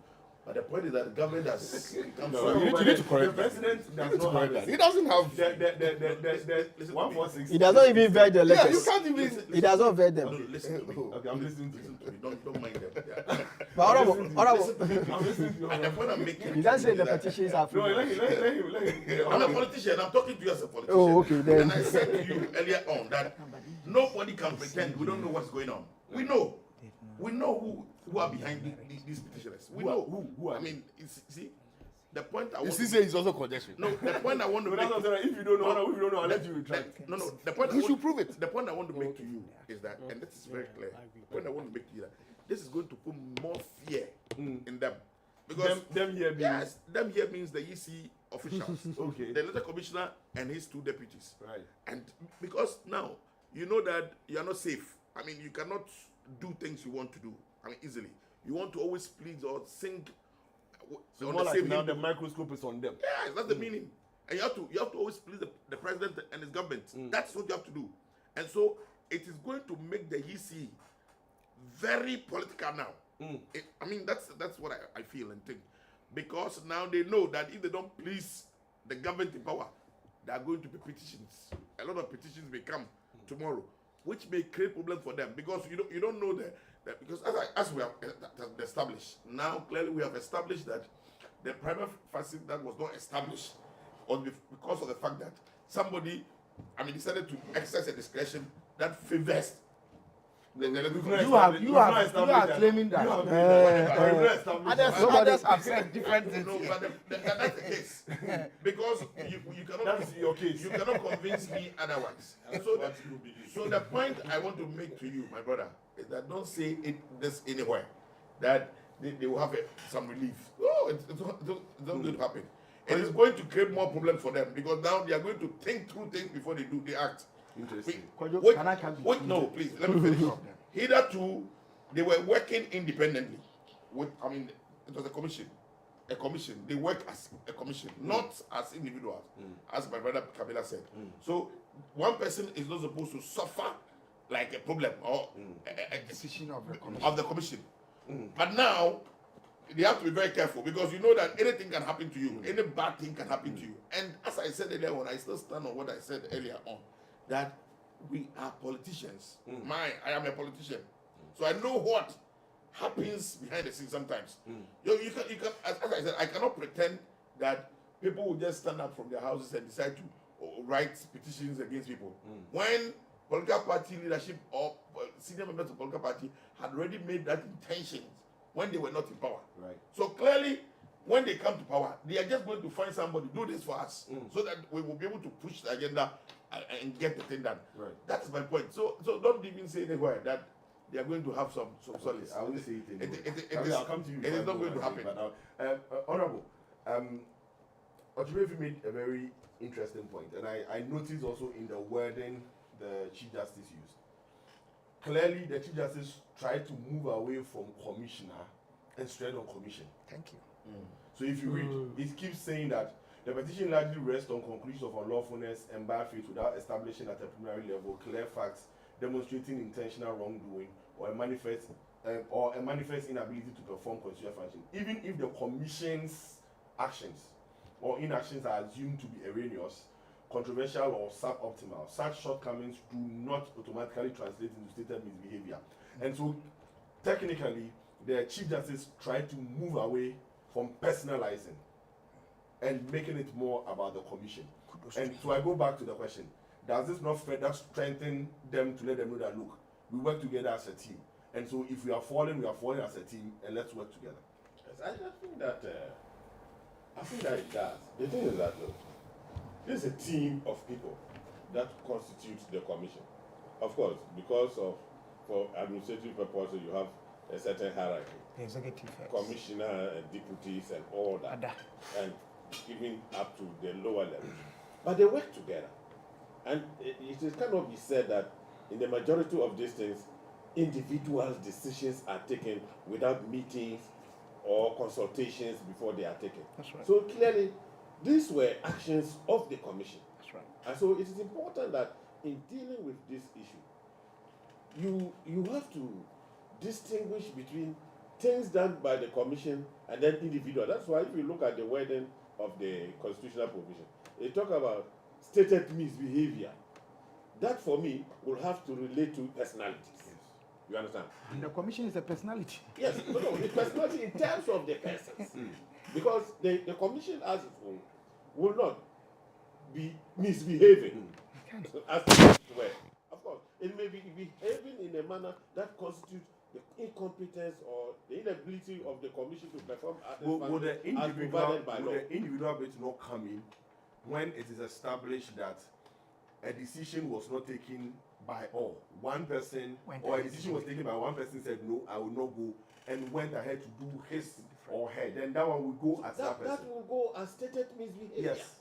That clearly, that constitutional aspect of it that talks about stated misbehavior will deal with that particular person. Exactly. But for a lot of the things that the commission takes as a whole, you cannot be holding one person individually as somebody who has misconducted himself or that he is incompetent. Right. When the commission had discussed this matter and taken the decision.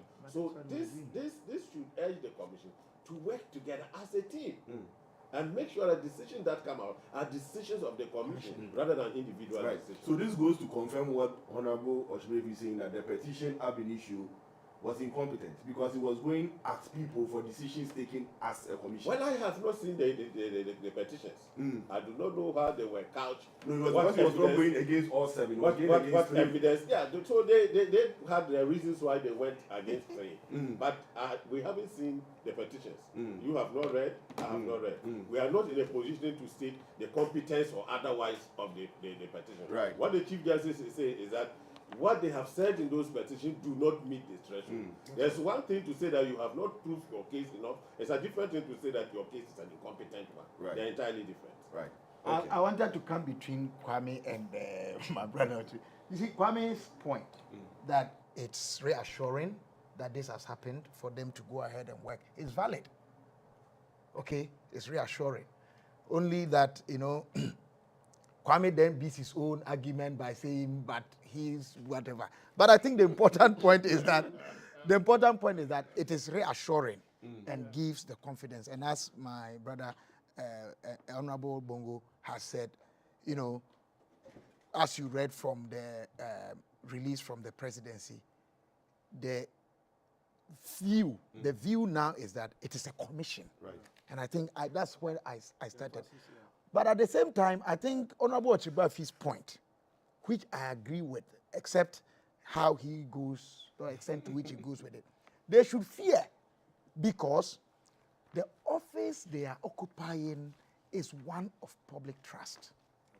They must be careful the things that they do. And say, and go, and who or whatever they transact with. Because at the end of the day, they are bound by strict regulations of law. If they fall foul of that, and somebody mischievous wants to do the politics, the bad politics that you were talking about, then the person will have an easy way to conclude, yes, it is politics we are doing. And as politicians, we need to understand that what builds nations is good politics, the right politics, not the kind of politics that divide a people. And at the end of the day, it is our collective here. And the conversation we are having here, I'm picking something from my Honorable Bongo MP. I should be visiting him one of these days. I'm picking something from you. I mean, and all of us here, I think we are picking bits and pieces from each other. Let us see the beauty in our diversity. I need to take a break. How political our systems have become. How partisan. Partisan, yes. How bad political. How partisan our systems, our corporate bodies, our public corporate. And so it's making it very difficult for me to side with you. But the point is that if you work in a political office, in a public corporate office, where everything is seen political, or people who are even partisan, employed, are very partisan, it becomes very difficult for people to behave the way you are talking about. Then people will now always like to please you or tickle your emotions. But let's try. It's difficult, but let's try. That's why politics is difficult. We can work at it. So, let's work at it. It's difficult, but we are trying to. We'll try to take a break. Yes. When we come back, we'll discuss the Cocoa Board issue, allowances cut, people picketing at the headquarters and staying overnight, waiting for what, God knows what. People also, staff saying that they do not agree to the cutting of the allowances because they were not consulted. The trade union bodies also coming out saying that it cannot be done. We'll discuss it when we come back from this break.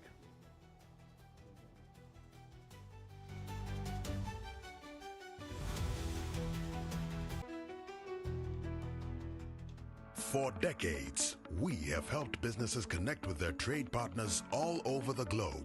From Ghana to Burkina Faso, Côte d'Ivoire, Benin, Togo, Senegal, China, Morocco, France, Netherlands, and many other countries. We have made it possible to bring Ghana to the world. We have brought small and medium businesses closer to their customers across the regions in Ghana with our SME support facilities. We have brought relief and smiles to the faces of families with our employee personal loans. With our cutting-edge technology and digital support, we take the burden of complex thinking off you, making life simple. That is who we are, as close as a partner. Bank of Africa. We are indeed the African bank with the global reach.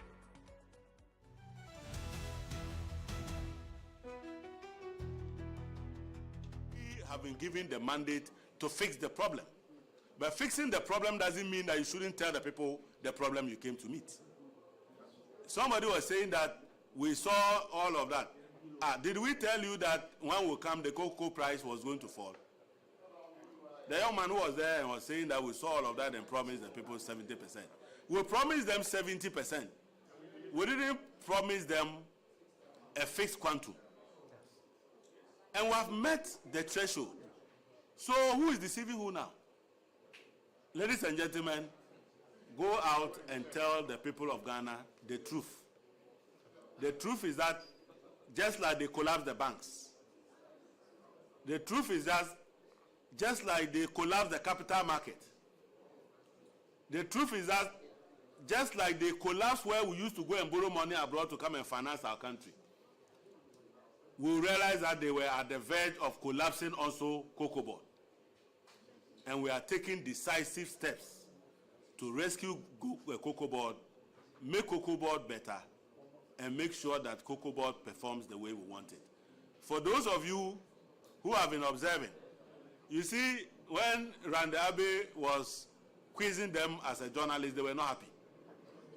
Now they think that the time has come. No time has come. Randy Abe is the man for the job. And Randy Abe is 10 times better than them. I have shown you the loans that he has paid alone in just 1 year. The loans that you left. Randy has paid in excess of 10 billion in 1 year. You want that person to step aside for who to come? Edu or who? Do you understand the point? So if you understand the work that he has done, the heavy lifting that he has done, you would understand that he's the right person to move Cocoa Board forward. And we are not going to make those changes. We are going to make sure. Okay. So we're going to discuss the Cocoa Board. I pray we have enough time to discuss this. Last week we had the I think it's the Solicitor Secretary for Cocoa Board, and then we also had the former Public Affairs Director under the past regime in here. And then we had a spectator guest, Kwame, because the discussions were hijacked mainly by the two. Yes, so I mean, for viewers also who got back to us that we sidelined Kwame, we apologize. It wasn't deliberate. We promised to share the time proportionally. But we had the discussions. Then following in the week after, we heard that some decisions have been taken. Allowances for executives or top management had been slashed, I think by 20%.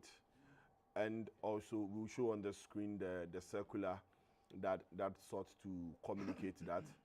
In the wake of that, we have heard that some colleagues, okay, so let me just read the press release. It says that the executive management and the senior staff of Cocoa Board have effective today, Monday, February 16, 2026, reduced their salaries for the remainder of the 2025-2026 crop year in recognition of the current liquidity challenges in the cocoa industry.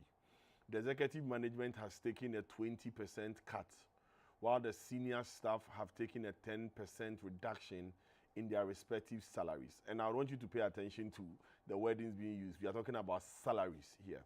This decision and other cost-cutting measures in procurement and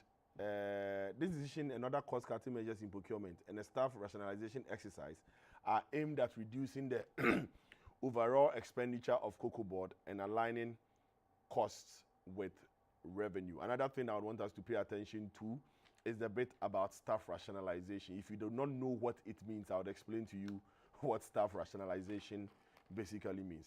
Now, the public notice was that in support of ongoing efforts to reform Ghana's cocoa industry and strengthen its long-term sustainability, the Board of Directors of the Ghana Cocoa Board has resolved not to receive any certain allowance for the remainder of the 2025-2026 cocoa season. This decision reflects the board's commitment to prudent financial management, shared sacrifice, and responsible leadership as Cocoa Board undertakes critical reforms to address recent challenges and restore confidence across the cocoa value chain. The board reiterates the dedication to supporting measures that enhances efficiency, promote accountability, and safeguard the livelihood of cocoa farmers, while working collaboratively with government and stakeholders to secure a resilient and sustainable future for Ghana's cocoa industry. So I'll start with my Bongo MP, because it's his government and it's his Cocoa Board. Are you saying it is not our government? No, it's his government in power.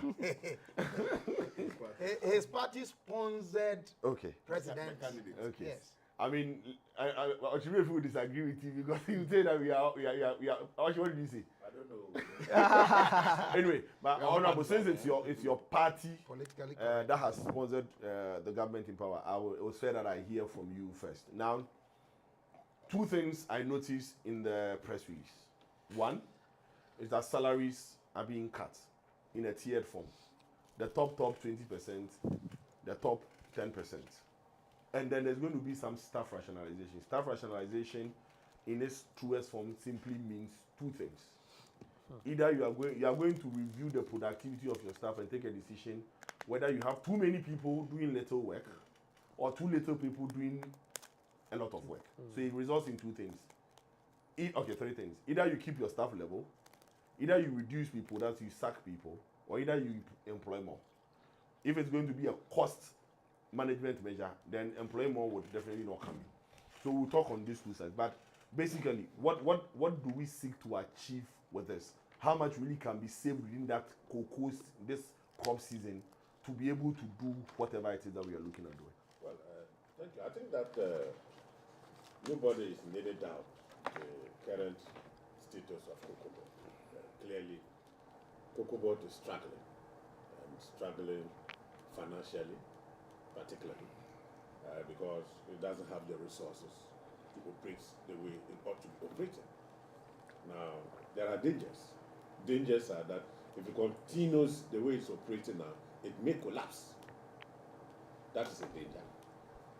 So they have to take decisions, managerial decisions that will ensure that the company continues to operate and to serve Mother Ghana, including even employing the workers who are protesting. So in that light, it was important that management take those decisions to safeguard and protect the company from collapse. Now, the substance of the decisions, reduction of salaries 20% and 10%. I think that, yes, one of the ways to protect the company is to reduce salary so that you save money to do other things that will ensure that the company continues to run. So it is good to take that decision. The other thing is to ensure that COCOBOD, concentrates its core duties rather than going out of it to do other things which do not really matter to it when it was initially envisaged. Fine. But when you talk of salary reduction, my problem with it is the manner in which it was being done. Now, you have in COCOBOD unions, at least I know of two unions which are operating, the General Agricultural Workers Union and the ICU, Industrial and Commercial Workers Unions. Salaries are benefits. They form part of the condition of service of workers. By our law, the Labour Act in particular, these are matters that are negotiated between the employer and the employee. The employee represented by the union. Some of them are couched and executed in collective agreements. Exactly. So they become contracts. And you cannot violate a contract, vary it, or in any way act not in accordance with the terms of that contract unilaterally. It has to go by way of negotiation. So I think that insofar as the unions and the workers agitate that they were not consulted and that it is illegal, I think that COCOBOD management need to look at that. Because clearly they were not consulted, that is completely wrong. And if you read the Labour Act, read particularly 69 of the Act, you will see that it is a prohibited deduction to reduce the salaries of workers without any justification. And the law states clearly the things that will permit you to do that unilaterally. The reasons they have given, the fact that the company is struggling, is not one of the reasons for which they can unilaterally deduct salaries. So I think they need to get back to the table, meet the workers, meet the unions, discuss it, because the thing about unions is that they know also that, look, it is only when the company survives that our members will continue to work. And when they work, that is where the union gets its dues. After all, unions are there for the good of the workers. and they will not see a situation where the company is collapsing and show no interest at all. The other thing management can do is to declare redundancy, send workers home. I don't think that will help the union. So I believe that, yes, the unions may have a case, but they should handle it with care to ensure that the company continues to survive. Management also has a case because it has to make sure the company continues to run. That is where there has to be some mutual discussion between the parties to ensure that a situation is reached, that there's a seamless and peaceful integration from the current financial distress and difficulties that the company have to a better situation where we can deal with and solve the problems that is encountering this country because of the problems that COCOBOT is facing. So, Honorable, again, on that same point, in the opening remark, you made mention that it is not in doubt that COCOBOT is in financial challenges. Yeah. We heard that the company had bought 4 V8 turbo engine cars for operations, in quotes. Had bought 100 double cabin pickups for operation, in quotes. My question is, a business that is struggling, are buying cars for operational use the best use of the limited resources you have, considering, because you are going to do a pay cut. So if you could do a pay cut, why did you not do that capital expenditure cut for the same period? You see, sometimes, when we hear that certain companies, organizations have bought cars, then we begin thinking that it's for the lascivious enjoyment of the management. No, in my case, I said it's for operation. I'm coming to that. But there's that perception also outside there. Use my perception. So what I'm saying is that, look, if it is for operations, yes, COCOBOT cannot operate without mobile or strong vehicles. You cannot. You are dealing with a company that goes into the hinterland, that is mobile on the ground everywhere throughout the country. Of what effective operations can you do if you don't have strong vehicles? So we need to assess. Let us find out, was the company vehicle fleet in a sense such that it needed to acquire those vehicles? That should be the question. If the answer is yes, then there was justification for purchasing the vehicles. If the answer is no, that is where we should begin to question whether that was a prudent use of the resources of the company. The management has come out to say, look, we needed these vehicles for operations. Maybe one of the reasons for which they have become efficient because they don't have the vehicles. So the mere fact that they have bought vehicles does not constitute a misuse or misapplication of the funds. So we need to get to that bottom to see whether they needed those vehicles for purposes of operation, as they have stated. And if so, there was nothing wrong with buying vehicles. You need to retool the company. And it's only when it has the requisite tools, the very effective tools, that the company can now get back to its feet and operate effectively as we want it to do. So we should not say that because they bought vehicles and you are facing financial challenges, why should you buy vehicles? No. The use and the need for the vehicle should be the yardstick for judging whether or not it was a prudent decision. I'll come back to you on that point.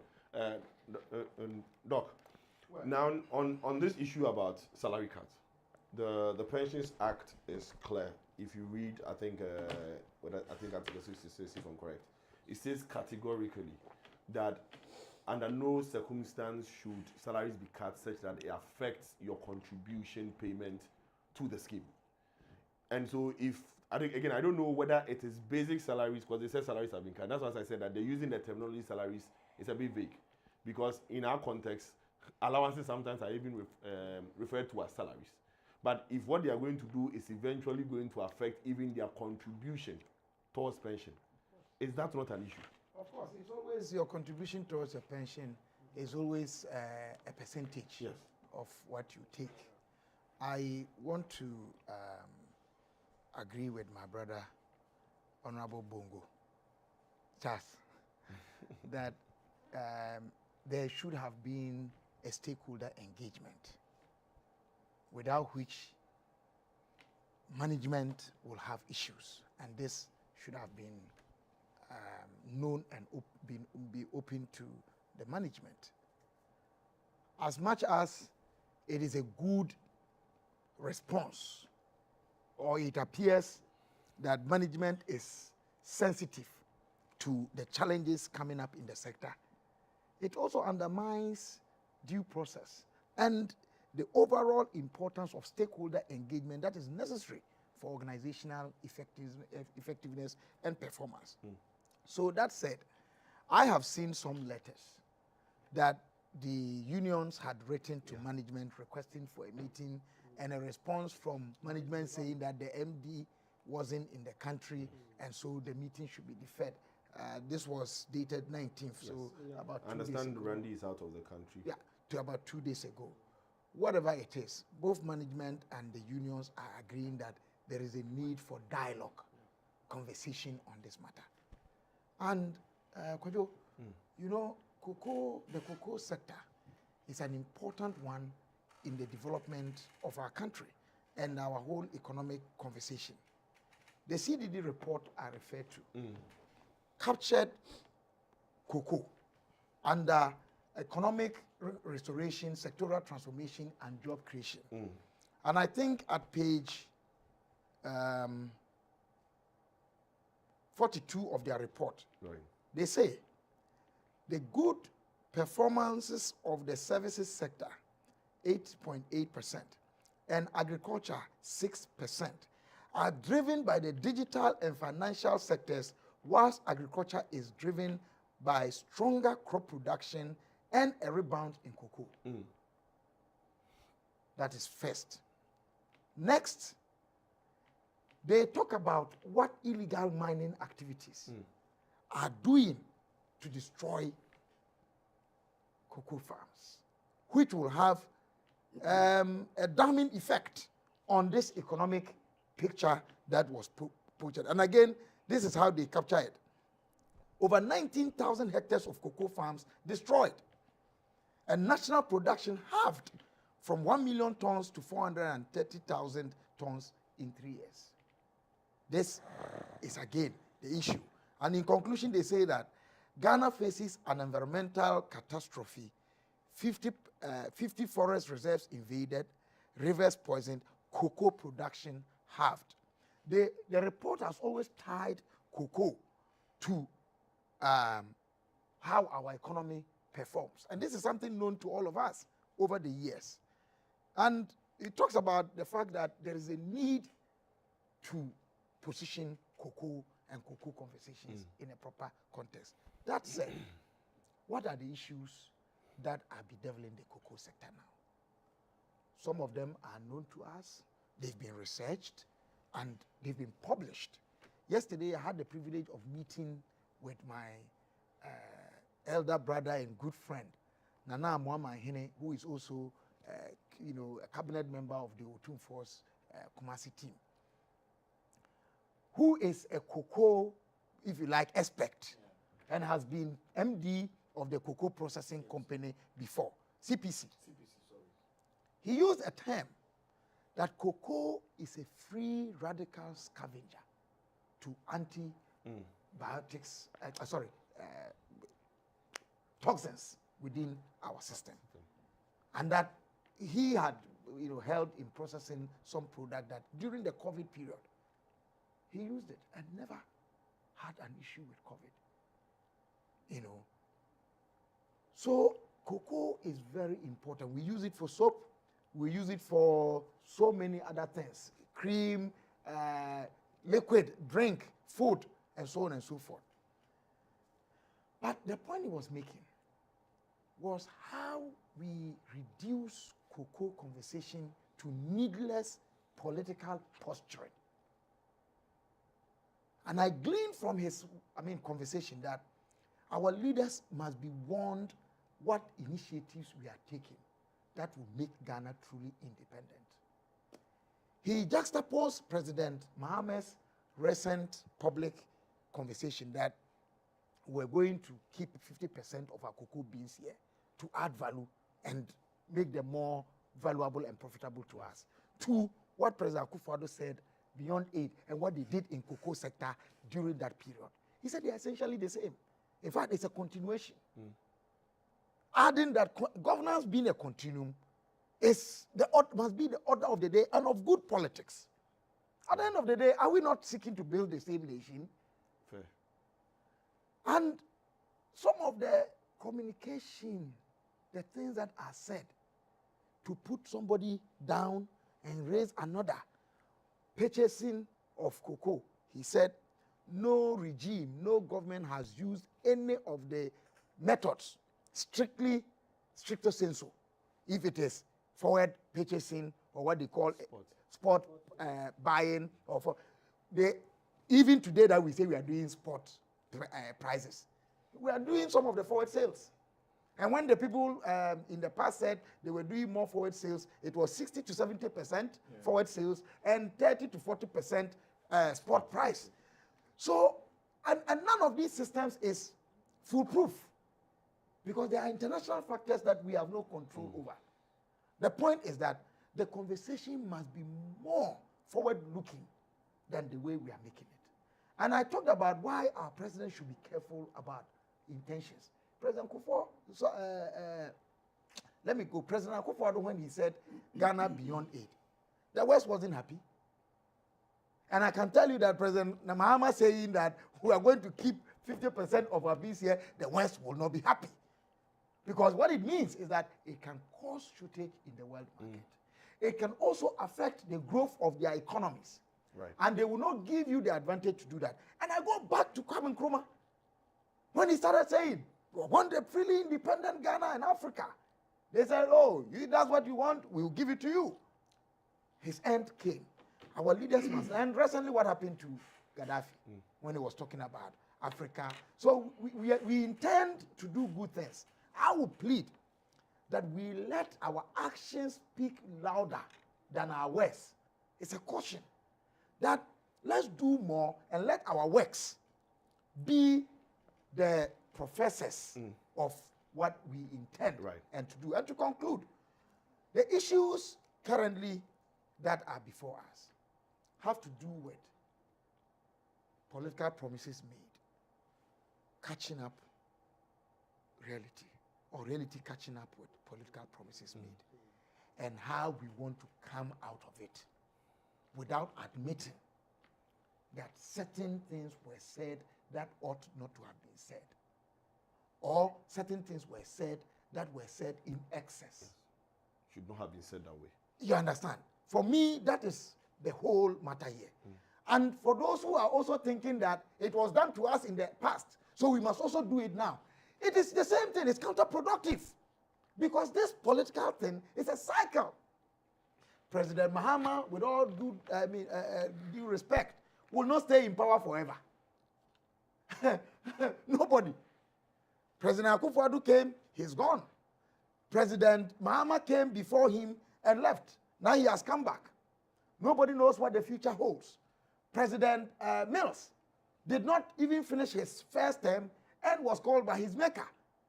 He had been handed over to by my father J.A. Kufuor. He had been handed over to by Mr. Rawlings. Of course, Mr. Rawlings handed over to himself from military leader to that after overthrowing the old man, my good friend Dr. Hila Liman. And it will go back and back and back to when we said we were no longer going to have anything with our colonial masters.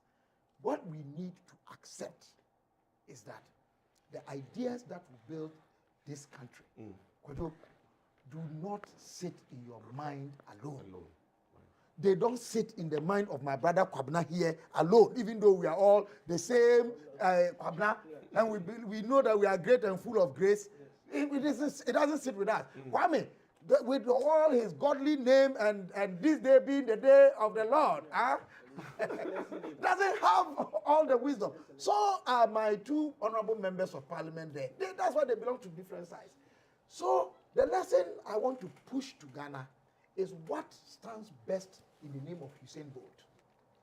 It was not when he ran alone in Germany, Berlin, in 2009 and made a record of 9.58 100-meter run, which is still the world record. That's not when he ran his best 100-meter race. It was the 4x100 in 3 years later at London, when he ran with his colleagues and they did 36.84. If you divide that at a split, each of them gets 9.21 seconds. Yeah. So the best in all of us is always better than the best in each of us. And Helen Keller says, alone you can do so little, together we can do so much. Thank you. Honorable Chibefi, in fact, it's as if Kabila knew the question I was going to ask you. At what point will we stop politicizing? Please, before, and I want to say this, it's premature and unhealthy that we are calling for the head of Randy Abbey. It won't solve the problem. I mean, is that the issue here? Is that the issue? Is it the issue? But the point is that for me, I'm not even asking my question. It's like you have your answer already. You're not even waiting for my question. I chipped that in. No, respond to me. No, I'm going to respond before you do. Because the point is that Randy is maybe I'm more closer than Randy than maybe you. Oh, I'm not personalizing. No, I'm just saying that. And I don't know, but if you have heard me, I mean, my public discourse, you could see that I'm the most uncomfortable person in your party. I mean, in terms of having discussions like that. Yeah. So if you have even heard me before you came back, I was going to ask you, are we not going to talk about the Burkina Faso stuff? No, but the point is but you have to continue. Yes, so I have my own issues. He's my brother. Yeah. I mean, Kisija being, he's my brother. You know, these are people who are my close friends. Very, very, very close pals. That I can't even talk about them. Yes. But we are talking about politics. Yes. So you can't commentary on them. So you will talk. Have we not gotten to the point where we need to end the partisan politicization of some of these things? Because in all this, the people suffering are not the NPP executives or NDC executives. It's the poor cocoa farmer. And then the children of the poor cocoa farmer, who probably might not grow into greatness because their parents could not afford A, B, C for them. At what point can we say that, look, it's okay, let's all come together and let's do what is collectively in the interest of the people? I think this should have been, this question should have been asked long ago. I always ask. When NDC was in opposition, when they were gallivanting this country, I mean, making unnecessary promises, giving hope to the very vulnerable cocoa farmer who want to make more money from what he's getting. He or she thinks that he's not making enough. So then the NDC should have done this long ago. I mean, responded positively to this point that you are raising, that will not take us anywhere. You know, we are building a country called Ghana, and I've always said that if I become a prophet of doom, wishing the downfall of Ghana, I'm still part of this country. This is the only country I call my country, where I live, where I was born and bred, and I believe that that's my country. So the point is that it is absolutely unnecessary for any political party or any political group or any group of people to decide to use a particular institution of state whose patrons or whose players are very vulnerable to achieve an ultimate objective. That is not the best. Because clearly, what is important to us as Ghanaians and to opposition party, whose responsibility is to put pressure on government to do the need for right stuff in this country, is that cocoa farmers were being paid some money. And now, those monies, I mean, in terms of price of cocoa, has been reduced, which is unprecedented in the history of Ghana. In the 87 years Ghana has been in this regime, I mean, the cocoa production and cocoa, sales regime. It has never happened before. So then it becomes a worry to everybody, not only politicians, or not only the opposition in parliament, but me as a member of Ghana, or part of this country. So the point you are raising is very, very important. I guess now we all know the truth. The reality has on us now.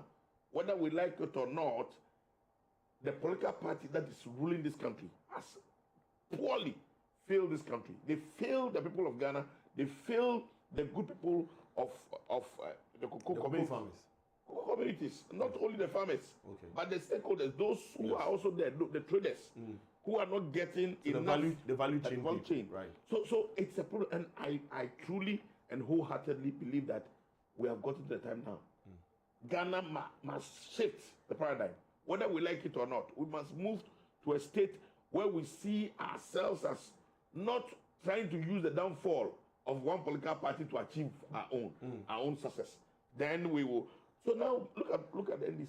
Sometimes when you play the videos, I was asking Honorable Eric Opoku in Parliament, my friend, that look at all the things that you said. I mean, His Excellency the President, look at the comment he made, that go and buy cocoa farms. Go and buy farms and start planting cocoa because cocoa prices are going to be very good. The President said that. To me, that is not too good because the point is that you are giving hope. You are giving hope to somebody who, in his own self, may not believe that he has the capacity to even buy lands, so then he can only resort to going to borrow to go for this venture. And that may create problem for him. When you decide not to fulfill the promise you made, and that's a problem. So the key problem here is not about whether Cocoa Board is buying vehicles, whether Cocoa Board is trying to rationalize, do staff rationalization, whether Cocoa Board has even the mandate or has conducted themselves well, I'm talking about senior management, by reducing the salaries of workers. That's not the case. The case is that the irresponsibility on the part of those who made their comments, promises. I mean, clearly, it was an irresponsible action. You gave hope, and you knew that you don't control the system. You don't control the space. Because, I mean, the industry is being controlled by people. Now, we are all praying. It's something the President has said, I mean, which is very good, and I support it. But going forward, 50% of the beans is going to stay in this country. That is good for all of us.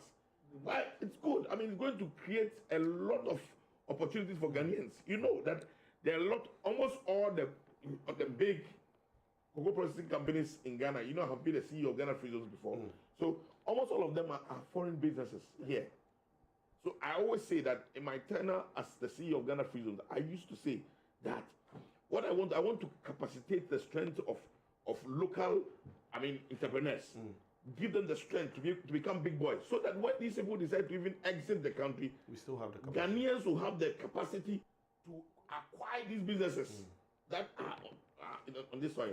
These are big businesses, huge investments that are operating in this country. And it will also interest you to note that almost all the cocoa processing companies are processing cocoa from the first stage to the last but one stage and export 100% to other jurisdictions. Right. So the key point here, and which is very important, is not the cutting of salaries. It is not the purchasing of vehicles for operational duties. It is not empowering other people.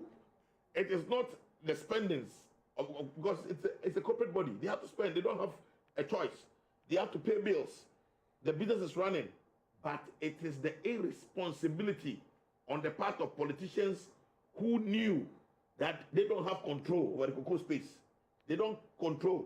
Well, if you tend to believe, when President Kufuor was in power, that he gave up to 3,100 cedis per bag. At that time, cocoa prices in the world market was not going up, was not soaring. Right. It was declining. But they did the right thing, they did a deal. Because over the period, the 87 years Ghana has been in this regime, no political party has ever reduced. The best they can do is not to even touch the price. I mean, keep it as it is. And this one, it is serious. That is why the minority in parliament believe that the government must be put under strict check. Right. We cannot allow this, albeit they are like claiming, I mean, per the write-up that came from my brother Randy, that, I mean, the monies that are being used to purchase these capital or to acquire these capital spending, I mean, items are not monies for the cocoa farmers. But I mean, how can you say this? When I heard that one, I didn't want to. How can you say this? You can't be management. No, you are in the business of cocoa. Simple. So whatever money that comes in is coming for the cocoa farmer, whether you like it or not, whether you believe it or not. So let me end. Yes, I'm just ending by that. Going forward, from this table, from my bongo friend here to this young man, Afranto man, and this young nice men here, academicians and the lawyer. So that's we should all Braco Powers. We should all going forward. We should all see Ghana as our own. This is what we want to do together. Build a country called Ghana for ourselves and for the future of our children. Not thinking about our political parties. Because the political party will lose elections one day, as it's going to happen in the 2020. And when you lose the election, what happens? Prophet That's Oshibe, not going to happen. Prophet Oshibe, Kwame. Prophet of doom. I mean, yesterday we heard that some cocoa farmers, or some people saying they are cocoa farmers. No, they are cocoa. Let me put on record, please. No, for me, I can't. None of them carry their farms. You here. determine Okay, that let me give you information, please. Okay. I was there. I left. Look at my eyes. Yes. So the people did well. They are sharing water, so you can go. I'm telling you, these people, all of them left there by 12 midnight. Nobody was there. Okay. I left there around 11:45 when they were moving. We had buses for them to go back to Sefi. Those people.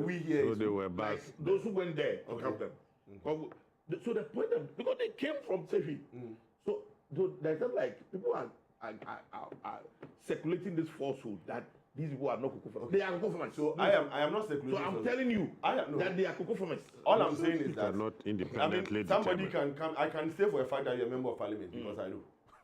None of them carry their farms here. So these people are saying they are farmers. Yes. So these are maybe they claim to be farmers. Yes, that's the point I'm making. But you didn't say that. No, I said individuals who claim to be farmers. But you see, sometimes the problem is that we assume that if somebody does politics or someone is into politics, the person cannot even do any other business. Because of what politicians do. What did you go to do there, you yourself? You should have let them do their thing. No, he's a farmer. He's a farmer. He's a farmer. Yes. You are part. Okay, I didn't know. The president. So put it on record. Okay, Kwame. Okay, I'm a farmer. So I do coconut. I do cocoa. Okay. Wow. Right. So right. you want them to demonstrate? Yes. Please, Kwame. So these people, these people picketed here to demonstrate their frustration. But the truth of the matter is that, as it stands today, there is nothing that can be done to the prices. The president has given the way forward. Was this picketing really necessary? Well, I think that every human being is at liberty to demonstrate. Yep. You know, it's a constitutional right. You have to demonstrate if you are displeased about something. But the question is, what the demonstration, seeks to achieve is what is relevant. I think that all of us here on this table have agreed that there's some, I don't know whether I should describe it as sudden deterioration of the performance of Cocoa Board, but I think that others will say that it's perennial, something that all governments have inherited over the period, and it is not in doubt that Cocoa Board is really struggling. Now, again, it is also not in doubt that there's some, I don't know whether it is because of the unforeseen circumstances which have plagued Cocoa Board, which is why we are seeing it. But there's some gap in strategic management, and in the way that the occupiers of the office of, the management of Cocoa Board are handling these matters. And I'll be very, very candid with you, because it has got everything to do with strategic communication and PR. How are you interfacing with the people who are affected? How are you speaking to them? How are you explaining things to them? It's very, very important. Who are your gatekeepers? Who are your gatekeepers? Who are you using to reach? What is the relationship between the managers of Cocoa Board and the farmers? Even within the entire circle, senior supervisor, you said we call it Cocoa something sort, CMC, right? CPC. What is the relationship between the management of Cocoa Board and CPC? What's the relationship? You get the point? Because all of us admit that there are issues. So if we have admitted that there are issues, how do we resolve them? And all of these people are very important in that equation. You cannot exclude them in that conversation. So if you sit in your ivory tower and you independently take decisions, which decisions would ultimately affect the people who are players in that sector, then you are doing yourself a great disservice. In development management, there's a course called development communication, which teaches on how to involve all stakeholders, even before projects are done. And for me, even nobody can tell me that this thing took Cocoa Board by surprise. Exactly. So if you knew it from day one, what communication has been done with the opinion leaders, the farmer groups, so that we don't even get here? Exactly. Yes, exactly. So, of course, we saw some videos of Randy going around, in the media, engaging the farmers and things like that. But I don't know what the engagement was about. Because if the engagement went down to the people and they understood what the engagement was, I'm not sure we'd get to this point. Do you understand what I'm saying? Yes. The picketing is just to, first of all, express their frustration. And secondly, to say that, government, you have deceived us. That you said we're going to do A, B, C, D. We've given you the opportunity. You didn't do that. You are giving us the opposite. You are giving us the opposite. So then, what is the explanation for your inability to fulfill your obligation to us? I think that's the simplicity. That's what it's about. So now, the responsibility or the onus now shifts to government to come, or to Cocoa Board really, but by extension government, to come and now explain and give very cogent reasons to the demonstrators as to why we are here and how they intend to resolve it. I can agree that there are some reforms which they have indicated to us that they are going to implement, but those reforms, in my respectful opinion, should have factored into the designing of it, the farmers, and then the, is this CMC or CPC? CMC is the marketing. So they are the you understand? trading. Because if you have read the reforms, I don't know how the reforms came about. I'll be very honest with you. Because you see, in an enterprise such as Cocoa Board or Cocoa Enterprise, the people who are most important are the farmers. So you need to engage the farmers at all material times to pick their brain on what ought to be done for their own benefit. Because they know better than you. It's like going to the market and advising the market woman how to do their business. Do you understand what I'm saying? Now, I think that the management of Cocoa Board failed in engaging the active players in the sector. That's a fact. Right. And let nobody embellish it. That's the reality, is that they failed to do that. And the reality is also that, I know I've heard, this is just being conjecture. There are some internal disagreements, even within the architecture of Cocoa Board. I've heard. I've not independently verified, but that is what I have heard. If that is true, then it's problematic. Because you see, when you are given an opportunity to serve in any institution, there are the people we call the old dogs. They understand the nuances, the nitty-gritties of that particular institution.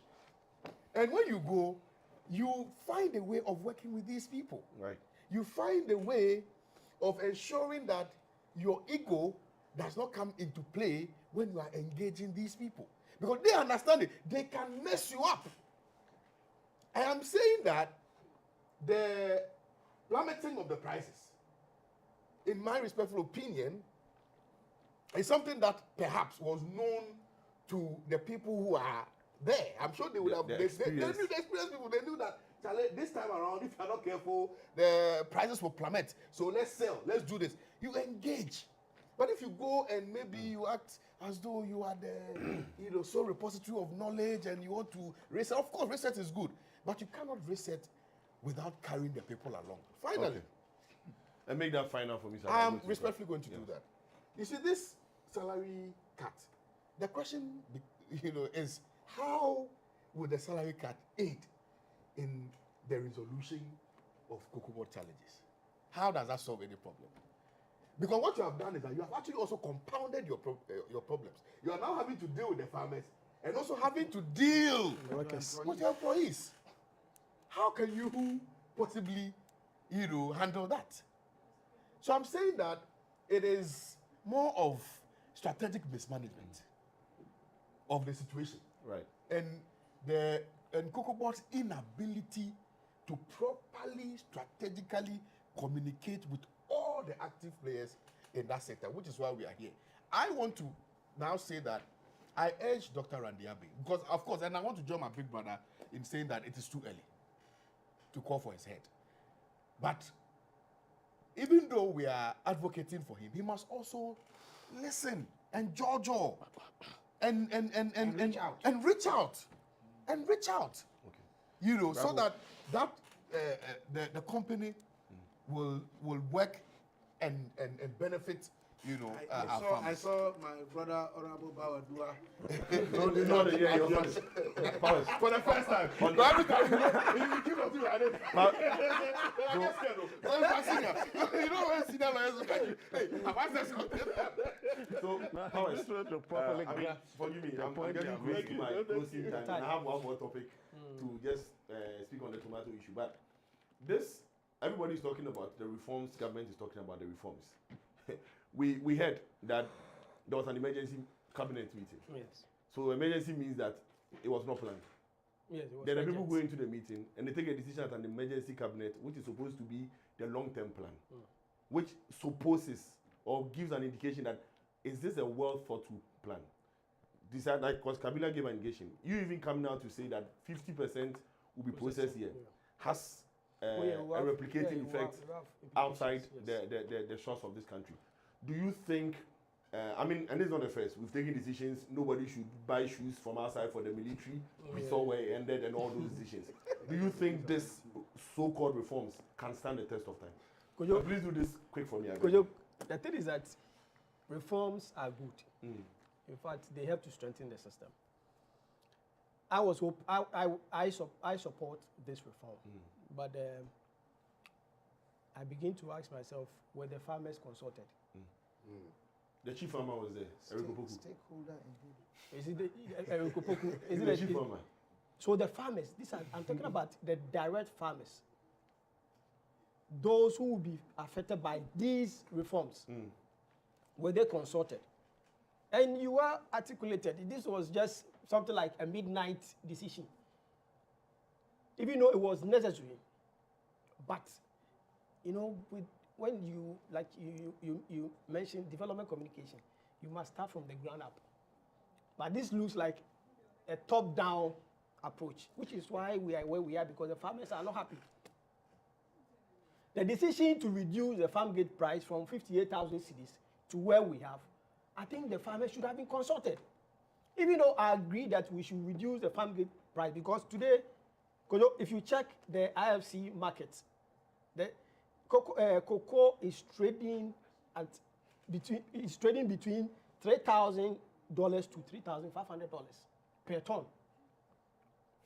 After dropping from over $10,000, over $10,000.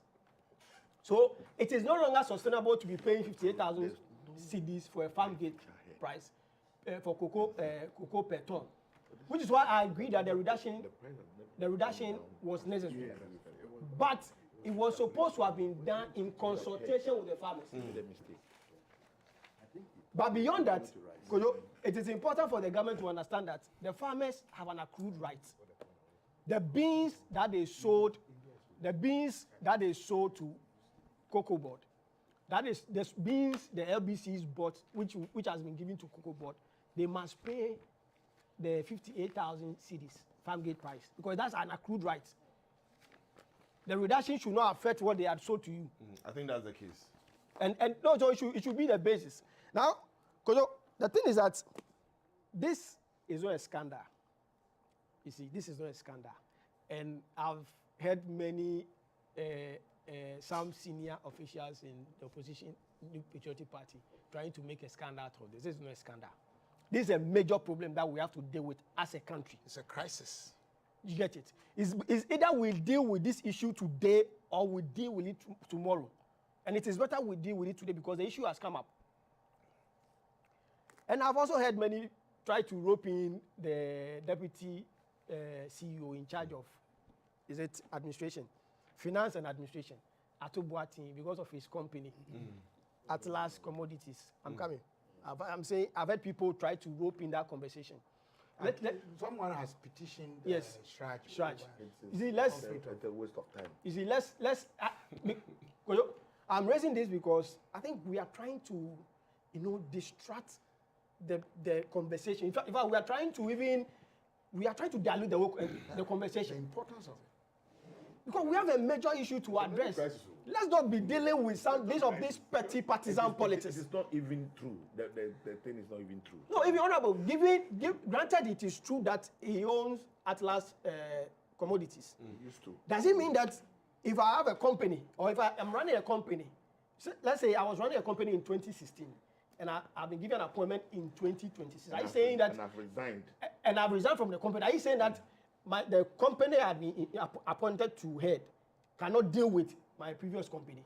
What kind of analogy is this? Let us be able to make progress. So, Kojo, and there's one thing I also find troubling.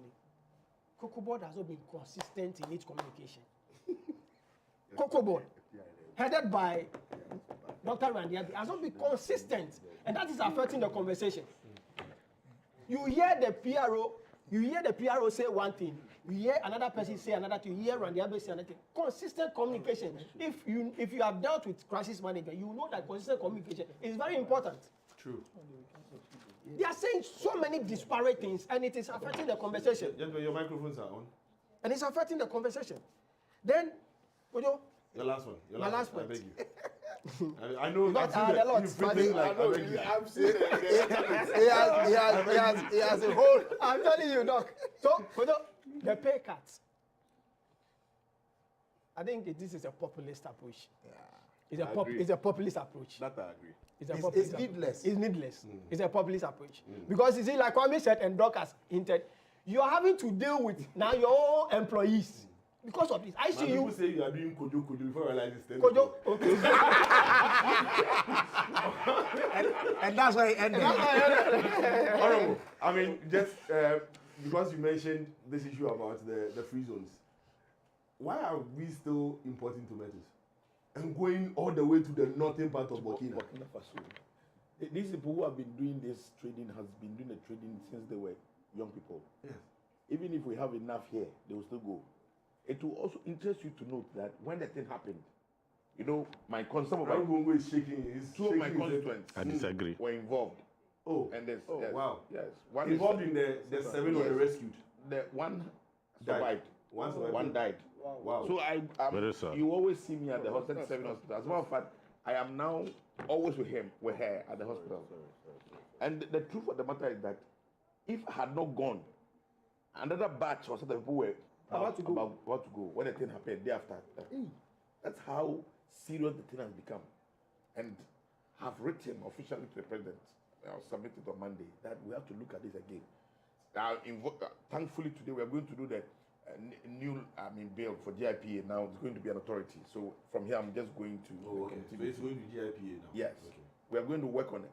And one of the key things that I want us to emphasize and continue to do is trying to attract investment. I have a lot of pictures that I can also. I will do write anything. You say anything. Oh no. Investment in the area of large-scale vegetable farming, attracting both local and foreign investment in this area. You know, President Akufo-Addo intentionally did something when I was a deputy minister. We went to Dangote when we were struggling with Commander Sugar Factory. We knew, it was something that everyone knew, that Dangote has sugar factories. So the president we went to him intentionally to encourage him to come to Ghana to help invest. Us. Either to invest or to take over this business. Then he said, yes, he's ready. I can tell you, I can announce to you that he bought 25,000 hectares of land at Tebubu. Now he's waiting for the sugar bill to come to parliament, then they can start set off. Okay. The point I want to make to us is that over the years, Ghana has not done well in the area of tomato cultivation. We have only been doing it half year. I mean, these people, that's even the Saharan region. They do it yearly. So these Ghanaians find it very easy to go there to buy and also to get it more cheaper and also to accessibility is another point. But they forget about the risk involved. That's the seriousness of the issue. And for me, I blame three people. This mess. I've said it everywhere that I spoke. I've been talking, one man crusader. I've been issuing statements and talking on radio. The first person who is responsible is the president of the country, called His Excellency President Mahama. He's the first person. Number two. The first point Second. No, you should tell us how. No, you would explain. As well, person is Honorable Okuyeta Blakwa, Foreign Affairs Minister. The third is the Minister for National Security. National Affairs. Why? President, but for the fact that Dr. Ibn Chambers served in the Secretariat for a very long time, President Mahama would have been the president of chairman of ECOWAS now. You know that. Yes. Now he's getting when the president is the chairperson. He would have been the chairman of ECOWAS. Now this is the first time in the history of ECOWAS when this block came, this small custom block and also political block came, that one member of we have taken a decision to suspend people who have misbehaved or coup makers or coupists. These 3 coupists have been suspended by ECOWAS. And instead of President Mahama supporting, the strength of ECOWAS power, President Mahama decided to even support them somehow. By appointing, when they decided to rebel against ECOWAS. The Sahelian representative. By appointing Kenneth Popularity to become the special envoy of the president to the Sahel Alliance. Yeah. Very disrespectful to ECOWAS. But they even came to a swearing. One of them came at least. Right, you are a journalist. I'm telling you this in confidence. Right through our RTI to the National Security Ministry and find out NDC and NPP, which of these 2 political government parties form government has helped Burkina Faso. We helped Burkina Faso. Go and check. But we pretended we were fighting with them in the face. The optics. Because of these people, the terrorists around, they always see things differently. The Wagner Group. And anytime you start to show so much care to the Burkina government, you become their target. That's what has happened. So now our citizens have become target of these terrorists. Go to the next person. The next person is Honorable Okuyeta Blakwa. Is the Foreign Affairs Minister. Foreign Affairs Minister, you are supposed to know that we have issues there. Yeah. At least issue an advisory. He has never done anything like that. We have signed a lot of accords. So we know that there are terrorist group around that side. You know that people go to trade through ECOWAS trading protocols. ETLS, what to call in trading, what we call ETLS. You are supposed to be protected, but not to be attacked by terrorists and jihadists. But Honorable Okuyeta has slept on the job. He didn't issue advisory. He didn't even issue a statement. So now these people are at risk. They didn't know when the third person, because of time, is Honorable Muntaka Mubarak, Minister for National Security. All the Minister for National Security too. Yeah. He's performing the role of national security. Yes. So all the border posts, the London, all of them, they have national security officials there. What do they do there? Go there and see. I'm the ranking member, so I know what I'm talking about. We have customs people there. We have immigration people there. We have national security people. What do they do? And NIB. They are supposed to check and make sure that what they're going to do will be good for you, successful. You will not have any serious issues. They allow these people to pass and go because they have been passing every day and they don't die. So these 18 people were in a car, this bus track at risk. Go and see the guy, the guy. He was shot in the head 3 times here and 5 times at the back. They thought he was dead. My point is that how can these 3 people behave like that? And so that's why I filed and I did an immediate statement in Parliament. And the immediate statement I did in Parliament, I said that I'm calling for a parliamentary inquiry to this, to the responses, to the incompetent responses of the ministers in question. Clearly, they have shown irresponsibility. They didn't perform their duties well. What are we looking for? We are looking for ministers who will be responsible, especially the Foreign Affairs Minister. Tomorrow, I'm writing that thing to him. I want to find out those Ghanaians who have been buried. They buried them. There was a mass barrier. You see the Yaya there. You see one. Yeah. You don't have the picture. I was saying the Yaya. Is the Yaya, the lady from Kofodia. They couldn't say the Yaya. So they used only their first name. They didn't have the Ghana card. So they used only their first names. So they have been buried in somebody's land through people's irresponsibility. Right. We are calling for the government to assume, go to them and talk. We want to get our bodies to bury them, especially Ukufudempo. We are royals. We want to bury our people in Kofodia. And I'm going to fight it with my blood to make sure that the government sit up. Please, we don't need to bury. No, because the point is that we cannot sit down for people to misbehave like that and just go scot-free. I'm done. Thank you. No, you've closed the program. You closed the program. Oh, you won't give us opportunity to say something. It's a good emotional. Hold on. It is No, not for but all of you us. can't. Hold on. Have I said anything bad? Honorable, I have 3 minutes to close. It's only fair that I give you. Why is it only fair that you give? You have to give all of You them. have to give Honorable 1 minute. Let It's the only host fair finish. That I give you 1 minute out of the 3 and one. I mean, I've seen Honorable, my please time. start. So okay, so now you have 2 minutes. So you see, I just want to address the allegations he has made against the president and Okujeto. 1, it is not the president's relationship with Burkina or otherwise which caused this. You know what? The president ought to ensure that there's a good neighborliness between Burkina and Ghana. For those of us who share, my constituency shares boundary with. You don't share direct boundary. Direct boundary. You don't share by direct. No. You know Bongo. Bongo shares direct boundary. You don't share. You, your constituency don't share. My constituency. No. My constituency. Your time is running. Please. You see, we are speaking to the public. I'm very factual. I have 2 borders. I have the Namor border going into Burkina Faso. I also have. No. Let me make my point. Make your point. That's why I'm talking. You can't. You are making him distract. Honorable. You see, so we need to have a good neighbor day in, day out.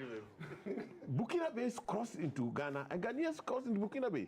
Before this relationship was created, there was always a heavy military presence around the Burkina Faso border. And so it was difficult even for traders in Ghana who do a lot of their trading in the Burkina Faso neighboring markets to cross there. It's affected their business. So it was important to create a situation where businesses can continue to go whilst ECOWAS sought a solution to the problem. So this had nothing to do with what caused the attack. Now let's look at the attack. The attack is because the jihadists are fighting secular states. They want to establish a military state, an Islamic state. So they are fighting every secular state.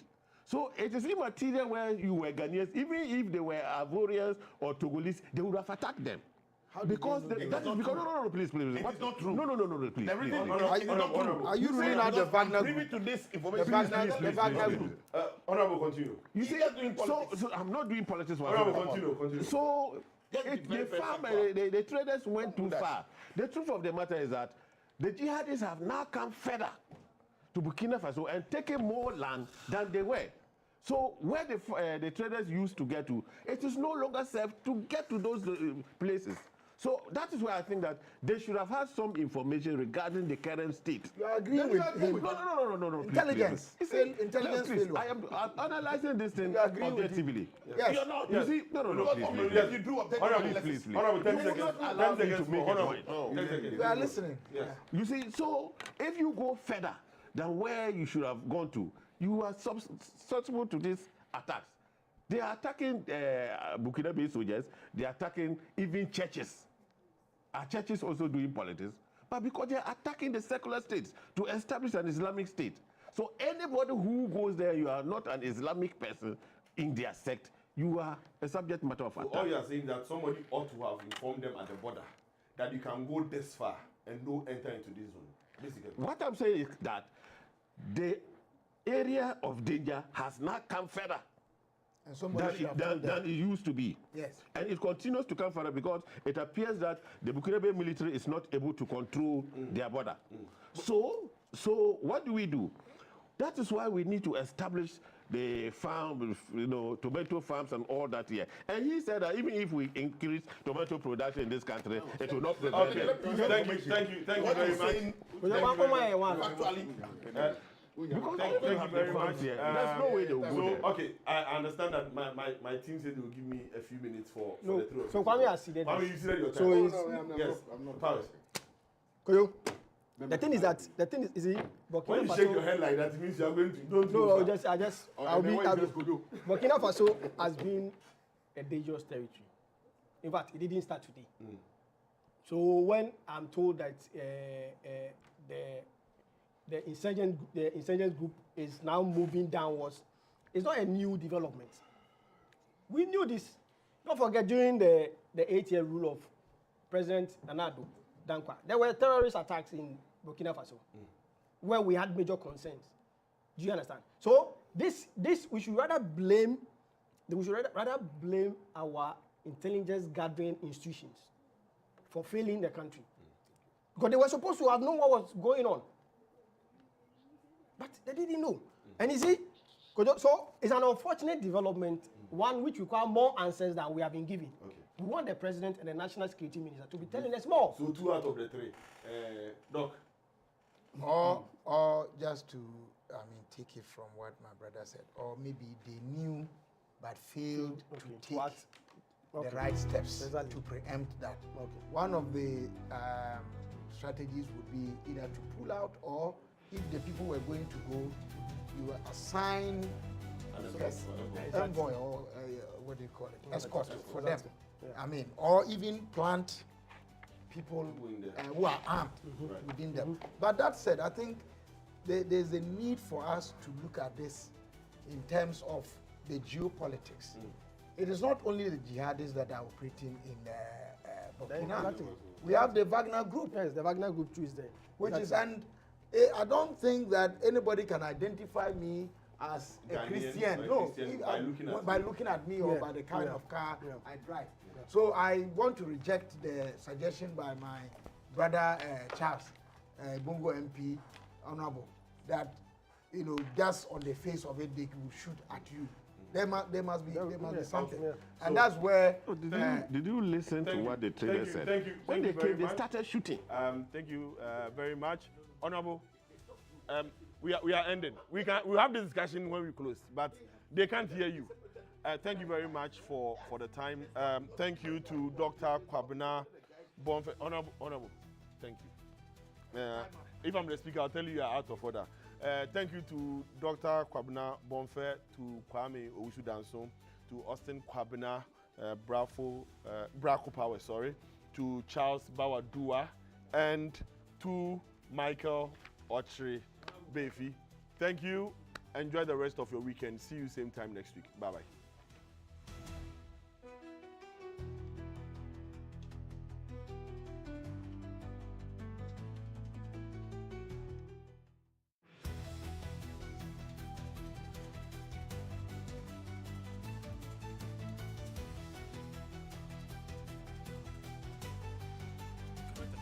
Was brought to you by Bank of Africa, the African bank with global reach. Bank of Africa, as strong as a group, as close as a partner. And National Petroleum Authority, NPA, where Current Agenda was brought to you by Bank of Africa, the African bank with global reach. Bank of Africa, as strong as a group, as close as a partner. And National Petroleum Authority, NPA, where customer care meets excellence.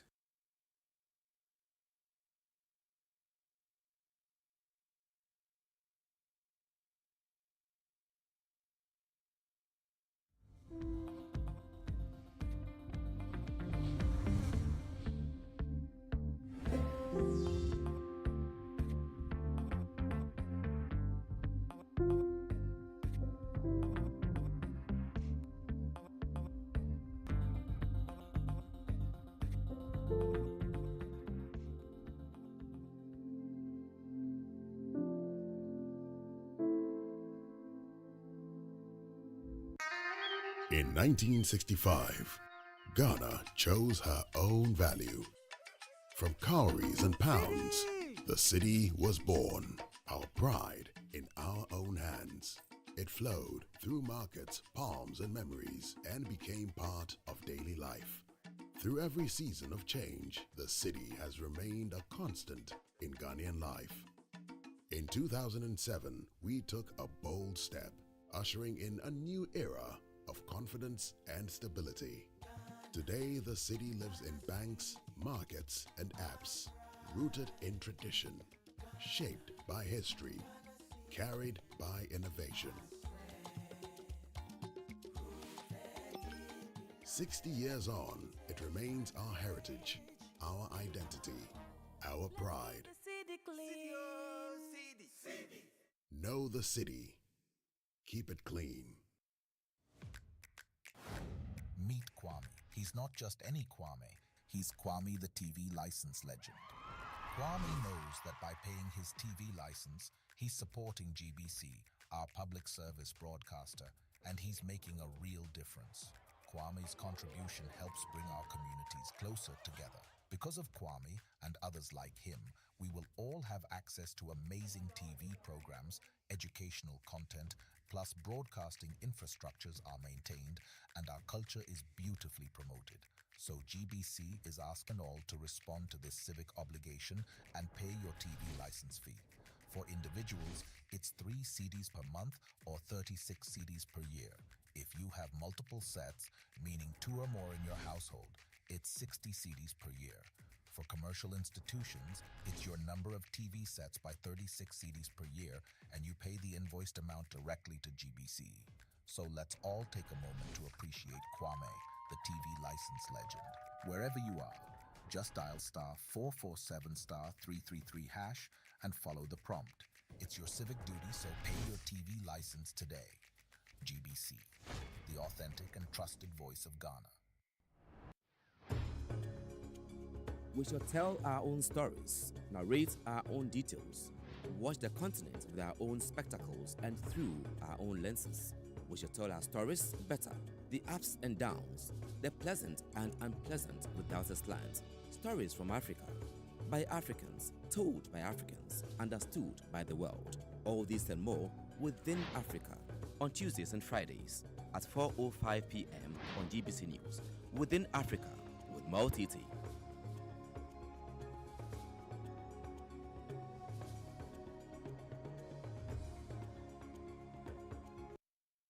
Some individuals and business operators continue to find their way out to smuggle in some products into the country. This is Agona Yakrum, and behind me is a bridge, of course, on the river Accra, which is one of the major rivers within this area. We'll be in the Savannah region, we'll go to the northeast region, and we will be telling you a lot more about the people's expectation ahead of election 2024. Get to know more about Bono and Ahafo regions. Residents of Kambali and Dobile can now heave a sigh of relief following the construction of this culvert, even during the raining season. Reporting for Real Time, Salah Abdul Wahab. Wow.